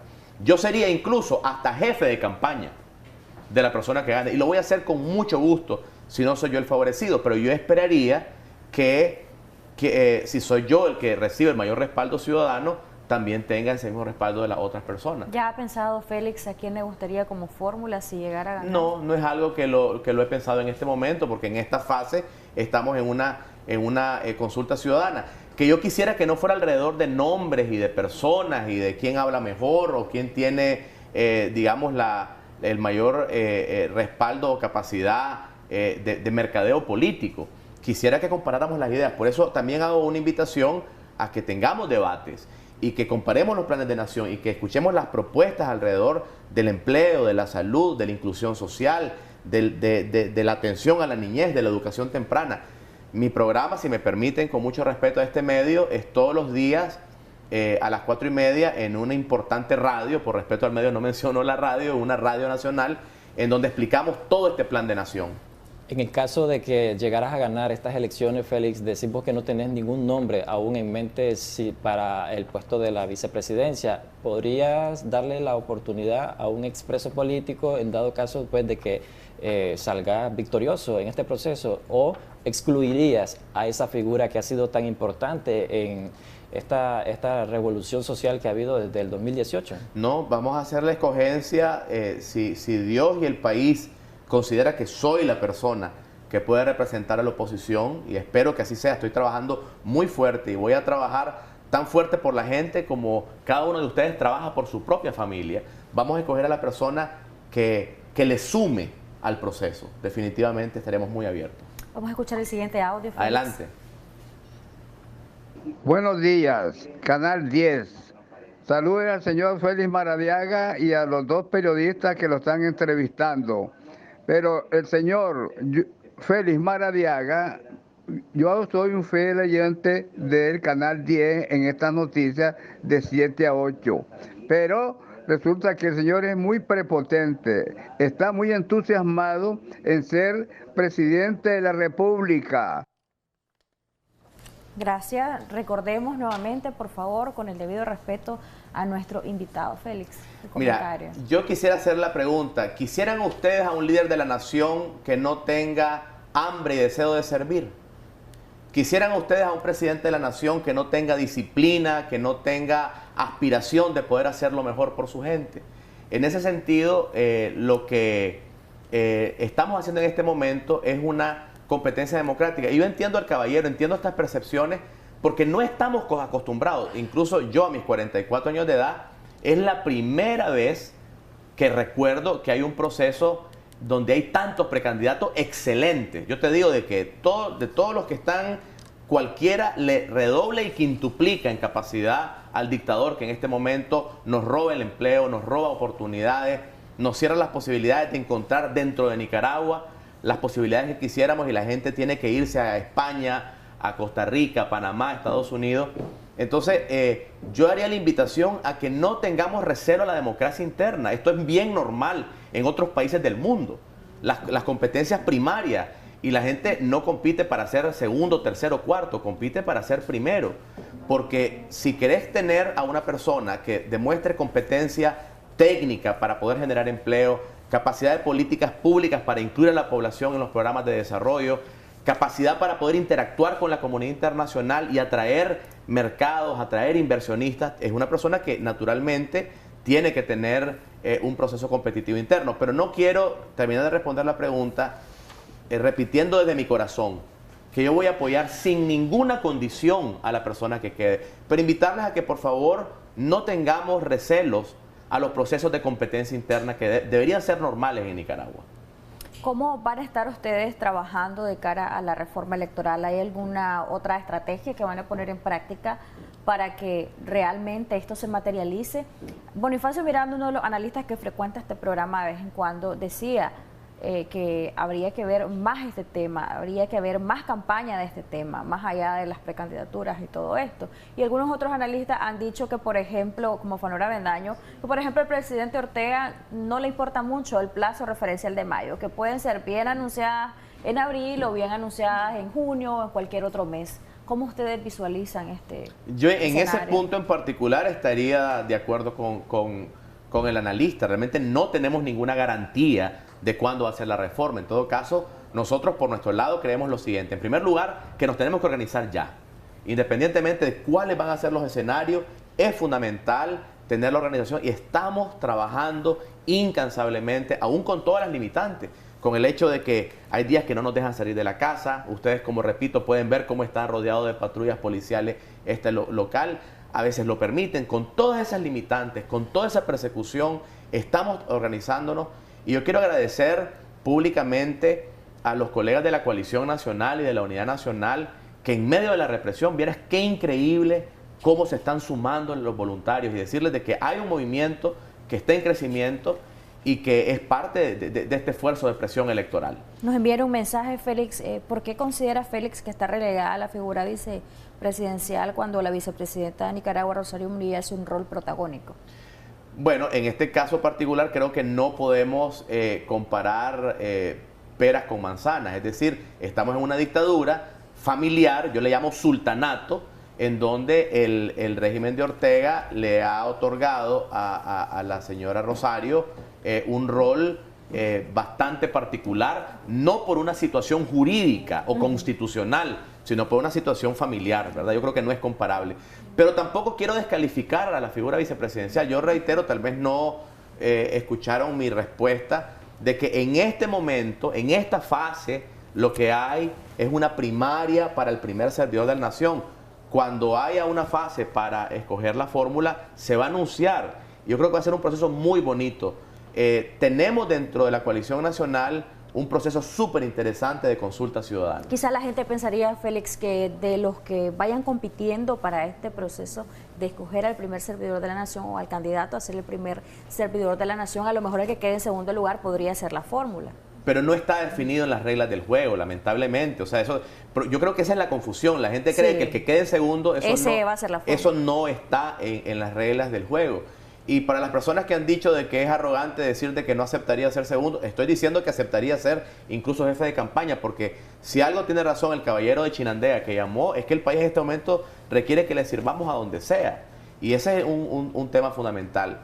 Yo quiero reiterar la preocupación que tengo por el deterioro acelerado económico, político y social del país. Y discúlpeme si a veces sueno, digamos, un poco triste cuando hablo de estos temas, pero parte de mi disciplina cotidiana es responder los mensajes de la gente y yo los monitoreo. Es decir, los mensajes de hace 6 meses eran únanse, me quiero organizar con ustedes. Y la mayor parte de los mensajes ahora son mensajes de desesperanza, de tristeza, de preocupación porque la gente no está viendo que hay una salida. Y yo creo que en la medida en que nosotros como oposición estemos tocando estos temas que son importantes, ¿verdad? Pero son periféricos y no sobre cómo vamos a ofrecer soluciones concretas a los problemas inmediatos de la gente, en esa medida la desesperanza va a ser mayor. Yo creo que el régimen lo sabe. El régimen sabe de que en la medida en que no haya un gran acuerdo nacional, gran parte de la población se va a desencantar y yo creo que eso se puede revertir porque estoy totalmente lleno de fe y lleno de confianza de que va a haber una salida a la dictadura, pero tenemos que trabajar muy fuerte en convencer a ese 70% de la población que no cree en nadie. Antes de escuchar el tercer audio que va a dar traslado al mismo Jimmy, me gustaría hablar justamente de esa importancia de que haya un acuerdo de nación, que haya un diálogo, que haya una negociación, porque si bien es cierto los planes de cada precandidato o candidato son muy importantes, pero son para cuando lleguen a la presidencia. Pero ¿qué pasa con Nicaragua mientras llegan las elecciones y mientras hay nuevas autoridades? La gente sigue con problemas económicos, como decía Félix, sigue con problemas de pensar, no tengo para comer, no me puedo ir ni siquiera para otro lugar, cuesta un montón de plata, una prueba COVID. Entonces, estos escenarios, de ahí la importancia de que haya un diálogo, una plática y que haya ciertos patrones de estabilidad o de mejoría de la imagen país y del contexto actual de Nicaragua. ¿Ve la posibilidad, Félix, de este diálogo? ¿Debería de haber un diálogo que busque crear estas condiciones en Nicaragua para que muchos nicaragüenses que están asfixiándose puedan medio respirar? Fíjate que esa pregunta me la acaban de hacer ayer, que hubo una conversación con varios inversionistas que se retiraron de Nicaragua en los últimos 2 años. Entonces hicimos un foro virtual donde me pidieron que explicara un poco cuáles eran las posibilidades, porque son inversionistas que quieren regresar a Nicaragua. Y quiero utilizar ese ejemplo en concreto. Yo he estado trabajando muy fuerte, conversando con varios de estos empresarios que están interesados en regresar y que están dispuestos incluso a hacer un anuncio público que regresarían frente al contexto de un gobierno distinto, y me decían, ¿será que podemos escuchar un acuerdo de nación? Y yo te quiero comentar, no me voy a adelantar a la fecha, que vamos a hacer un encuentro donde todos los precandidatos que se han firmado este acuerdo, vamos a anunciar los grandes consensos nacionales que como precandidatos y precandidatas hemos acordado. Ya estamos trabajando fuertemente en eso, yo creo que va a ser muy esperanzador, pero quiero insistir para las personas que nos están escuchando que estamos trabajando sin descanso en esa agenda nacional, en ese consenso, en encontrar soluciones y propuestas concretas a esos problemas inmediatos. Antes de las elecciones. Obviamente, eso es fundamental. Y el punto es este también, ¿qué tanto puede hacer la oposición por esa ciudadanía cuando estamos claros que no están en el gobierno, evidentemente? Y eso es una gran desventaja. Por eso le preguntaba, ¿existe la posibilidad o van a presionar ustedes de cara a un diálogo de nación antes de las elecciones para ver este tema y el de la reforma? Algo que el presidente en su momento pues prácticamente descartó en una de sus últimas comparecencias, y en la última comparecencia uno de los aspectos más relevantes fue los fuertes señalamientos a la ONG. Yo quiero aclarar, en caso de que haya la duda, que me refiero a los consensos dentro de la oposición nicaragüense en un plan de nación, ¿verdad? Yo creo que las condiciones para un diálogo con el régimen antes de las elecciones no están dadas. Creo que el régimen no ha mostrado voluntad política, pero sí creo que la oposición puede hacer mucho, o sea, y lo puedes ver en las llamadas. Es decir, yo tomo las llamadas con mucha humildad, aún las más fuertes, porque ese es el sentir de la población nicaragüense. Es decir, cuando uno se mete a esto con un deseo auténtico de servir y sobre todo de enfrentar los temas más espinosos, la población te está diciendo a cada una, o sea, en todo momento, y ustedes lo saben muy bien, únanse por los desempleados, únanse por los presos políticos, por las personas que tienen más desesperación de una represión que no cesa. Félix, vamos a escuchar el tercer audio que han enviado nuestros amigos televidentes respecto al tema que estamos abordando. Recuerde enviar sus audios al 85 12 28 28, siempre con el debido respeto hacia nuestros invitados. Buenos días, le hago esta pregunta a Félix Maradiaga. No soy sandinista, ni tampoco soy azul y blanco, ni tampoco soy ningún partido político. Soy una persona que mi partido es Dios y trabajo. Quisiera hacerle esta pregunta. Si cuando él esté en la gobernación, cuando él sea presidente de la República, ¿será que el salario básico lo ponga a nivel de la canasta básica, que son 15,000 y pico? O sea, las personas que ganan el básico debieran de ponerlo a forma de la canasta básica. Muchas empresas vienen aquí a enriquecerse, a tener plata, a tener dinero. Y su chequera no están aquí en Nicaragua, están en chequeras internacionales. Quisiera hacerle esa pregunta también, si van a bajar los productos, van a bajar la canasta básica, van a bajar los frijoles, van a bajar el arroz, el aceite, los huevitos. Un huevo vale 7 córdobas acá donde yo vivo y es una exageración, pues, si lo van a poner a 3, 4 córdobas. Muchas gracias. Buen día. ¿Cómo lograría esa equidad? La población ya se siente asfixiada con la carestía de la vida. Quiero agradecer particularmente esa pregunta, porque esas son las preguntas fundamentales que deberían estar forzando a pensar arduamente en la unidad, en el plan de nación, a todos los precandidatos. El aumento del salario mínimo es sin lugar a duda uno de los objetivos fundamentales de un plan económico con inclusión social. No es aceptable que el salario mínimo solo cubra menos del 48% del costo de la canasta básica. Sin embargo, un aumento para equipararlo nos tomaría mucho tiempo. No quiero alarmar a nadie, pero desde el punto de vista macroeconómico, poder tener esa recuperación no tomaría un año. Es decir, no lo podría hacer ningún jefe de Estado. Y hay que decirlo claramente a la población, de que la recuperación económica y el desastre económico que está heredando el régimen va a requerir que trabajemos muy fuerte, va a requerir de que nos insertemos con la comunidad internacional, porque ese es un tema importante. Hay que abrir nuevos mercados, hay que recuperar la confianza del país, hay que establecer la marca Hecho en Nicaragua como una marca de prestigio que permita movilizar enormes recursos internacionales, y solo así podremos tener una mejoría en el salario mínimo. Pero definitivamente es un compromiso. Mi respuesta es sí, tenemos un compromiso, pero naturalmente llevarlo al 100% de la canasta básica es un objetivo que tomará varios años. ¿Cómo lograría mejorar el poder adquisitivo de los nicaragüenses a través del salario mínimo? Son 9 sectores económicos los que se ven beneficiados, tomando en cuenta de que la empresa privada en las discusiones de salario mínimo siempre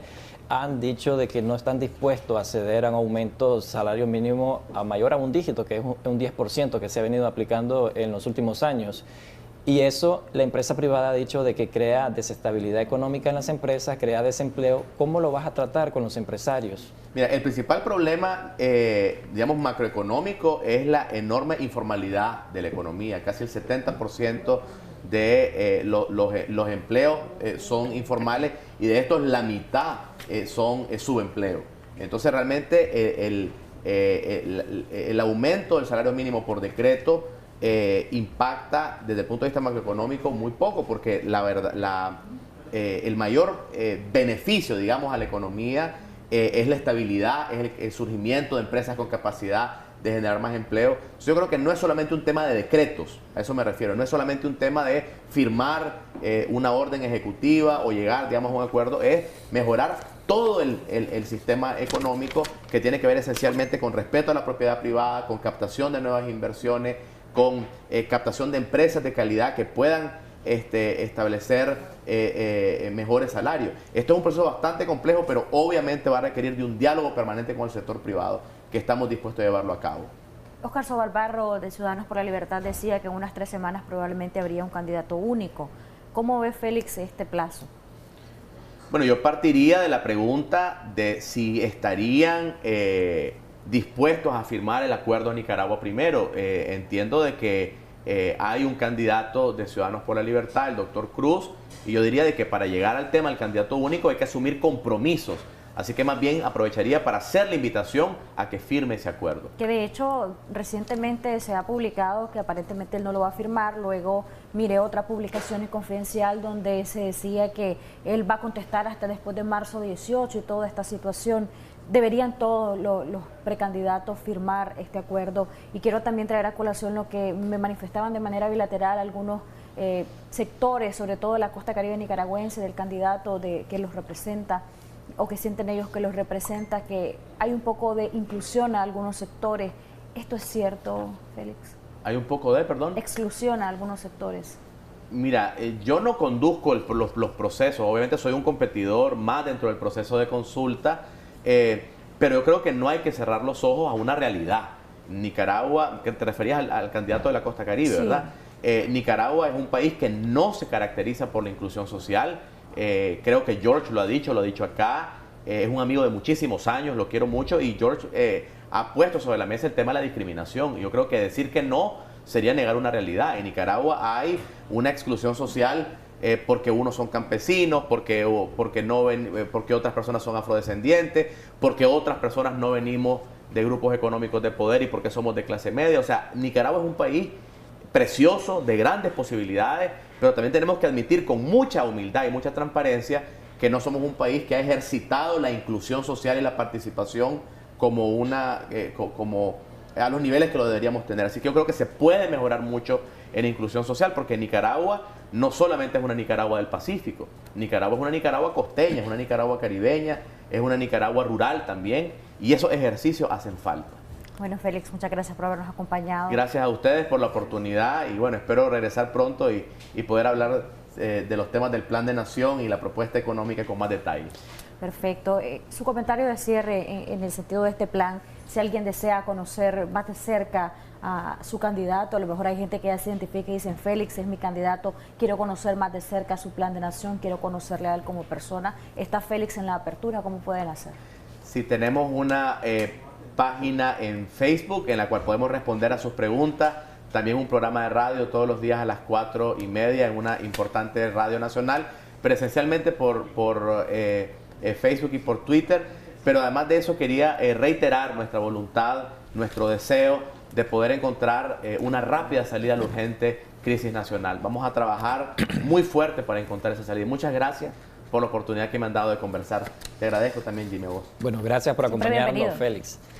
Les quiero comentar de que la entrevista del día de ayer logró una intención de tendencia. Les comento que fueron alcanzadas por 52.439 personas, tuvo 8.919 interacciones, fue compartida 116 veces y obtuvo 522 comentarios y reacciones 486. Vamos de esa manera a hacer una pausa comercial. Regresamos en instantes con más en Acción 10 en la mañana.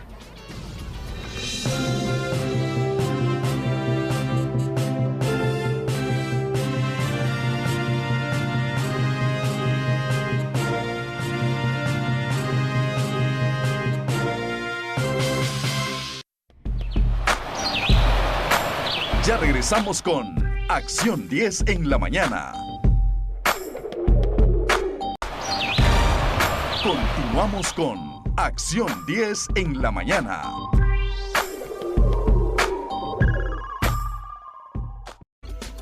Durante toda esta semana les hemos prometido a ustedes presentarles historias de mujeres de éxito, a propósito de que hace pocos días conmemoramos el Día Internacional de la Mujer. Es para mí un gusto poderles presentar la siguiente historia de una mujer a quien muchos admiran, y se trata de nuestra corresponsal en el Caribe de nuestro país, Georgina Vargas, quien de manera muy valiente dio cobertura a los huracanes ETA e IOTA en esta zona de nuestro país y ha salido adelante como periodista, como comunicadora, y hay mucho por compartir de su vida, de su trayectoria. A continuación, Jocelyn Rojas nos presenta la historia.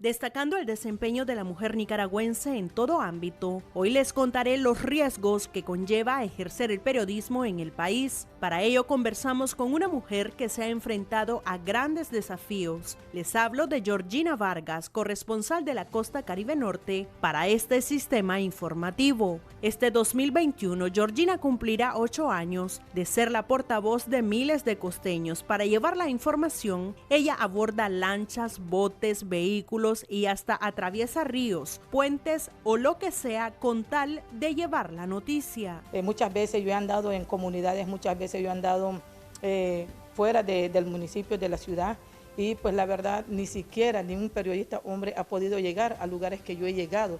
Sin embargo, soy la única mujer que ha llegado en una situación difícil, pero ha estado dando cobertura y llevando a la población la información que en verdad se merece, veraz y objetiva. Y las mujeres somos fuertes y valorosas y tenemos que seguir adelante. No importa cómo o donde sea y cuándo, pero la cosa es seguir adelante sin detenernos y sin mirar atrás. No importa qué tipo de trabajo tengamos, no hay nadie que nos pueda detener más que nuestros hijos. Nos cuenta que no fue fácil ver cómo su vivienda sufrió los estragos del paso de 2 huracanes mientras ella daba cobertura al fenómeno. Ir a ver a tu casa y decir, pucha, el trabajo de toda una vida quedó atrás, es difícil. Vos sentís eso, sentís eso y además de todo esto, el compromiso con el trabajo. Yo dejé un albergue a mi familia cuando pasó el huracán, por ejemplo con ETA, había desinformación, ¿verdad? Y a las 6 de la mañana yo ya estaba en la calle dando cobertura para ver, porque era un compromiso con mi trabajo, para llevar esa información, porque todo el mundo en ese momento te espera para que vos saques esa información. Vargas tiene 36 años de edad, es madre soltera, pero es una mujer que no se da por vencida fácilmente ante las adversidades. Me siento orgullosa de ser madre soltera. Mi hija tiene 15 años. A veces la gente dice que es difícil pues criar a un niño sola, pero no, hay cosas que tengo que pasar y ella me da el valor de hacerlo, lo único que tengo. Y nunca le ha faltado nada, yo siempre le he dado todo, aparte de cariño. Dicen que los 15 años siempre se baila con el papá el vals, pero no, eso es mentira. Una madre que vale por 2 puede bailar ese vals que con mucho orgullo, con mucho esfuerzo le ha hecho los 15 años a su hija. Los riesgos que el periodismo conlleva afectan a hombres y mujeres, pero por lo general se cree que las mujeres son más vulnerables y por eso se presentan algunas barreras. Pero esto no ha sido impedimento para continuar ejerciendo la profesión. En una de esas yo andaba dando cobertura y vos sabés que estaban los enfrentamientos y recuerdo que yo iba a un lado y ahí estaban quemando la radio, creo que fue Bilbo Estéreo, y cuando yo venía para retroceder, porque ya venían tirando y todo eso, y me retrocedí, cuando venía el otro grupo y como que me mantuve ahí, y la verdad yo dije, hasta aquí llegué, pues uno de 2 grupos me tienen que matar o algo así. Sin embargo, pues gracias a Dios tuve que salir de esa. Lo otro es con el COVID. Yo fui afectada pues con esa enfermedad, pues la verdad lo que más me preocupaba era sí mis padres, pues porque son de tercera edad. Sin embargo, ninguna periodista también anduvo en la calle dando cobertura y yo andaba allí exponiéndome en riesgo, mi vida en peligro y todo eso, pero tomando las medidas preventivas, pero igual fui afectada, pero gracias a Dios que aquí estoy. Georgina Vargas dice estar orgullosa de sus raíces. Cuando le preguntamos de su cultura y con lo que más se identifica, expresó que es amante a la música. Con imágenes de Julio Real, en Acción 10, Jocelyn Rojas. Gracias, Jocelyn Rojas, nuestro reconocimiento, estima y cariño para Georgina Vargas y para todas esas mujeres que así como ellas hacen una gran labor, así como Georgina hacen una gran labor, cada una en lo suyo, cada una en su rol, muchas desde sus casas, muchas desde sus trabajos en los mercados, muchas desde sus trabajos en oficinas, en fin, cada mujer hace un gran trabajo, así que un abrazo a todas ustedes, un abrazo particular a Georgina, una mujer que sin duda es un gran ejemplo. Vamos de esta manera a seguir con más de Acción 10 en la mañana, consulta con el especialista.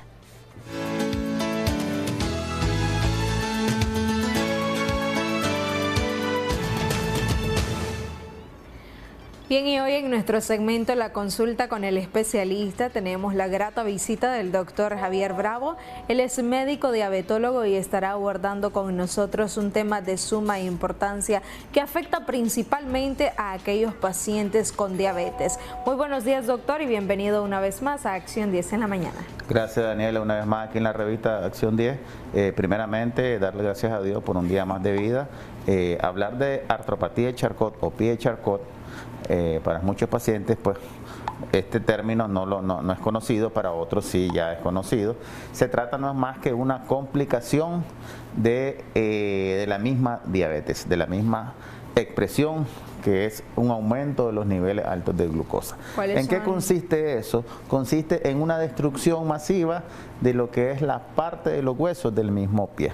Y esto es como consecuencia de que los pacientes diabéticos van perdiendo la sensibilidad de los pies, y eso llega a provocar lo que es pérdida de la sensibilidad, entumecimiento, adormecimiento, y este paciente empieza a echar un poco de peso al tobillo, y esto puede desencadenar una lesión como es el pie de Charcot. Característicamente nosotros la podemos evaluar por una radiografía o la podemos evaluar por clínica. ¿Cómo podemos ver a un paciente con pie de Charcot? Un paciente que va caminando y que el área del tobillo se va hacia la parte externa, es decir, que lo que nosotros conocemos como el ojo del pie interno se va hacia adentro, de tal manera que se va deformando, y eso va provocando microtraumas, afectaciones óseas, y por ende puede llegar a provocar una úlcera, que en otros casos es un poquito más complicado rescatar ese pie, que puede terminar en una amputación. ¿Cuáles son las principales causas que conllevan a aquellos pacientes diabéticos a desencadenar este padecimiento como lo es el pie de Charcot? Exactamente. Normalmente se habla de la neuropatía diabética, que es un daño del sistema nervioso. Puede estar también asociado con aumento del colesterol y el triglicérido, que te puede conllevar también a datos de insuficiencia venosa, y algunas veces puede estar asociado también a problemas de artritis, que aquellos pacientes que tienen o que tienen enfermedades crónicas como el lúpus eritematoso sistémico, que te puede dar una deformidad también de los huesos, o otra condición clínica que te puede conllevar también a una destrucción ósea y por ende a una afectación. Pero ¿cuál es la diferencia entre las complicaciones de la diabetes, que en lo que estamos hablando del pie de Charcot con otras condiciones médicas? Es que el pie de Charcot normalmente es unilateral, es decir, que solo es un pie. Está inflamado, está con el daño, y el otro pie está normal. Mientras que en otro tipo de condiciones, como la artritis, se da más en los dos miembros inferiores, o sea, se da en los dos, es una artritis, digamos, generalizada. ¿Por qué se presenta de esta manera en los pacientes diabéticos? Por lo mismo, por el mismo daño de la neuropatía. Eso te puede conllevar a una alteración, a una insuficiencia venosa. ¿Y solamente en un pie? Se presenta más en un pie. Ya, hay casos raros que pueden presentar los dos, pero es cuando el paciente ya se va complicando de un pie, que es el que más utiliza a la hora de hacer movimiento. ¿Y cómo aquellos pacientes con diabetes pueden prevenir lo que es el pie de Charcot? ¿Se puede prevenir? Exacto, claro. Lo importante, todo diabético, como siempre lo hemos dicho aquí, prevenir es acudir a su médico, hacerse su examen de rutina, hacerse sus valoraciones y hacerse una examinación diaria. Porque hay pacientes que apenas van viendo de que su tobillo se va doblando y se va doblando y se va doblando, no le toman tanta importancia, porque como tienen un daño del pie y no sienten totalmente, cuando ya llegan a consulta, estos pacientes ya llegan totalmente tarde, de tal forma que esto no se vuelve reversible en su momento, ya, sino que requieren de cirugía o de valoraciones directamente, no solo el diabetólogo, sino también del ortopedista u otro colega que pueda actuar en ese momento. ¿Cómo incide la alimentación de los pacientes diabéticos en el desarrollo de lo que es el pie de Charcot? Es muy importante que la alimentación sea variada, porque esta te conlleva a un aumento de los niveles de glucosa, como a los hábitos alimenticios, y por ende te lleva a una afectación del sistema nervioso central o periférico en este caso, que conlleva también a la misma vez producción de ácido nítrico, que al final estos son los que causan daño a nivel de los nervios. Los nervios juegan un papel fundamental en todo lo que es la parte del cuerpo, pero hablando meramente de la porción distal de los pies, ahí donde más se concentra el daño de esta patología en la que estamos hablando. Por eso es importante no solo verle el pie como patología al paciente, sino también revisar cuáles son otros agentes que te están causando daño, si es el colesterol, si es los altos niveles de glucosa, si es el ácido úrico inclusive, que te puede dar también daño en las articulaciones, o si tiene un problema de insuficiencia venosa. Es decir, se hace una valoración integral para determinar si ese paciente se está complicando o no. ¿Qué consecuencias podemos encontrar en estos pacientes con diabetes que desarrollan lo que es el pie de Charcot? Uno, la deformidad. Eso hace que el zapato no lo puedan utilizar, sino que anden con una chinela un poquito más grande. Dos, el roce que pueda tener con la misma chinela o con un zapato un poco más apretado provocar una úlcera. Tres, esa úlcera se puede magnificar, se puede afectar, se puede infestar y eso te puede conllevar a una amputación. Entonces, al final de todo esto, precisamente de eso quería... presenta, no siente, él camina. Anda caminando sin ningún problema y se va deformando cada vez más. Ya cuando el hueso, ¿verdad?, ya no lo protege la piel, ya está expuesto, entonces en ese lugar es donde se forma la úlcera y ya va a costar que ese paciente vuelva a la normalidad. Entonces se tiene que someter a cirugía en ese momento o cuando ya se encuentra la deformidad para ver si se puede corregir meramente la articulación, poner férula, es decir, reposo, y al final, si este paciente no mejora, probablemente pues termine en amputación. Recordemos que es una complicación crónica, es algo que te da no de la noche a la mañana, es algo que te da con los años, después de 10, 15, 20 años padecer de diabetes, así como te puede dar insuficiencia renal o problemas de retinopatía diabética. Entonces, esa es una complicación que sí existe y que los pacientes deben tener mucho cuidado. Apenas su piecito van viendo que se van deformando, ya como podemos ver ahí en la imagen. Entonces, ese tipo de lesiones son las que caracterizan meramente el pie de Charcot. Y si logras ver ahí, hay una imagen en forma de balancín, ya que hay una alteración de lo que es el tendón de Aquiles con lo que es la parte de los dedos. Entonces ese paciente puede tener una úlcera, como la que vemos ahí, y te puede conllevar a una alteración mayor. Cualquier persona con diabetes está expuesta a desarrollar el pie de Charcot. Ninguna está exenta, no existe como un rango de edades en los que los pacientes estén más expuestos. El secreto está en que el paciente tenga buen control metabólico. Si no, cualquiera lo puede desarrollar. Cualquiera. Si ese paciente no se cuida y sus niveles de glucosa no están en rangos normales, ese paciente con los años desarrolla la enfermedad. Pero uno más pronto que otro, por los años de la diabetes. Si uno es lo mismo un paciente de 15 años de diabetes que un paciente con 2 años de diabetes. ¿Ves? Entonces los años de aparición de la enfermedad te puede conllevar más fácilmente. A propósito de la diabetes, doctor, muchas mujeres se estarán preguntando qué pasa en aquellas mujeres que desarrollan diabetes gestacional. ¿Están expuestas a este tipo de padecimiento o están exentas? Como es una condición clínica que se da en el momento gestacional, en el embarazo, probablemente esta paciente tenga dos rumbos. Uno, que la enfermedad continúe o que desaparezca en su momento, pero siempre y cuando esa paciente haga lo mismo que hizo durante su diabetes gestacional, el control metabólico, el control alimenticio, hacer ejercicio y todo lo que hemos venido hablando. Si ese paciente hace eso, probablemente no desarrolle la enfermedad, ¿ya? Pero si no lo hace, sigue con su obesidad, con su sedentarismo y su alimentación, desarrolla la enfermedad y cuidado se queda ya con la diabetes como tal, porque ese es un factor de riesgo, la diabetes gestacional.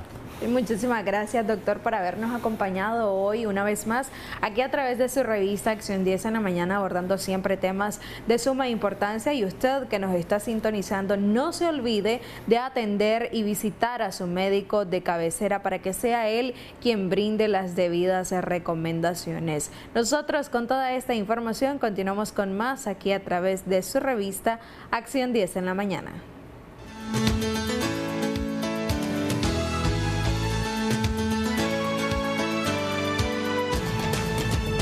Así es, Odile, ya estamos más que listos para despedirnos de la revista Acción 10 en la mañana.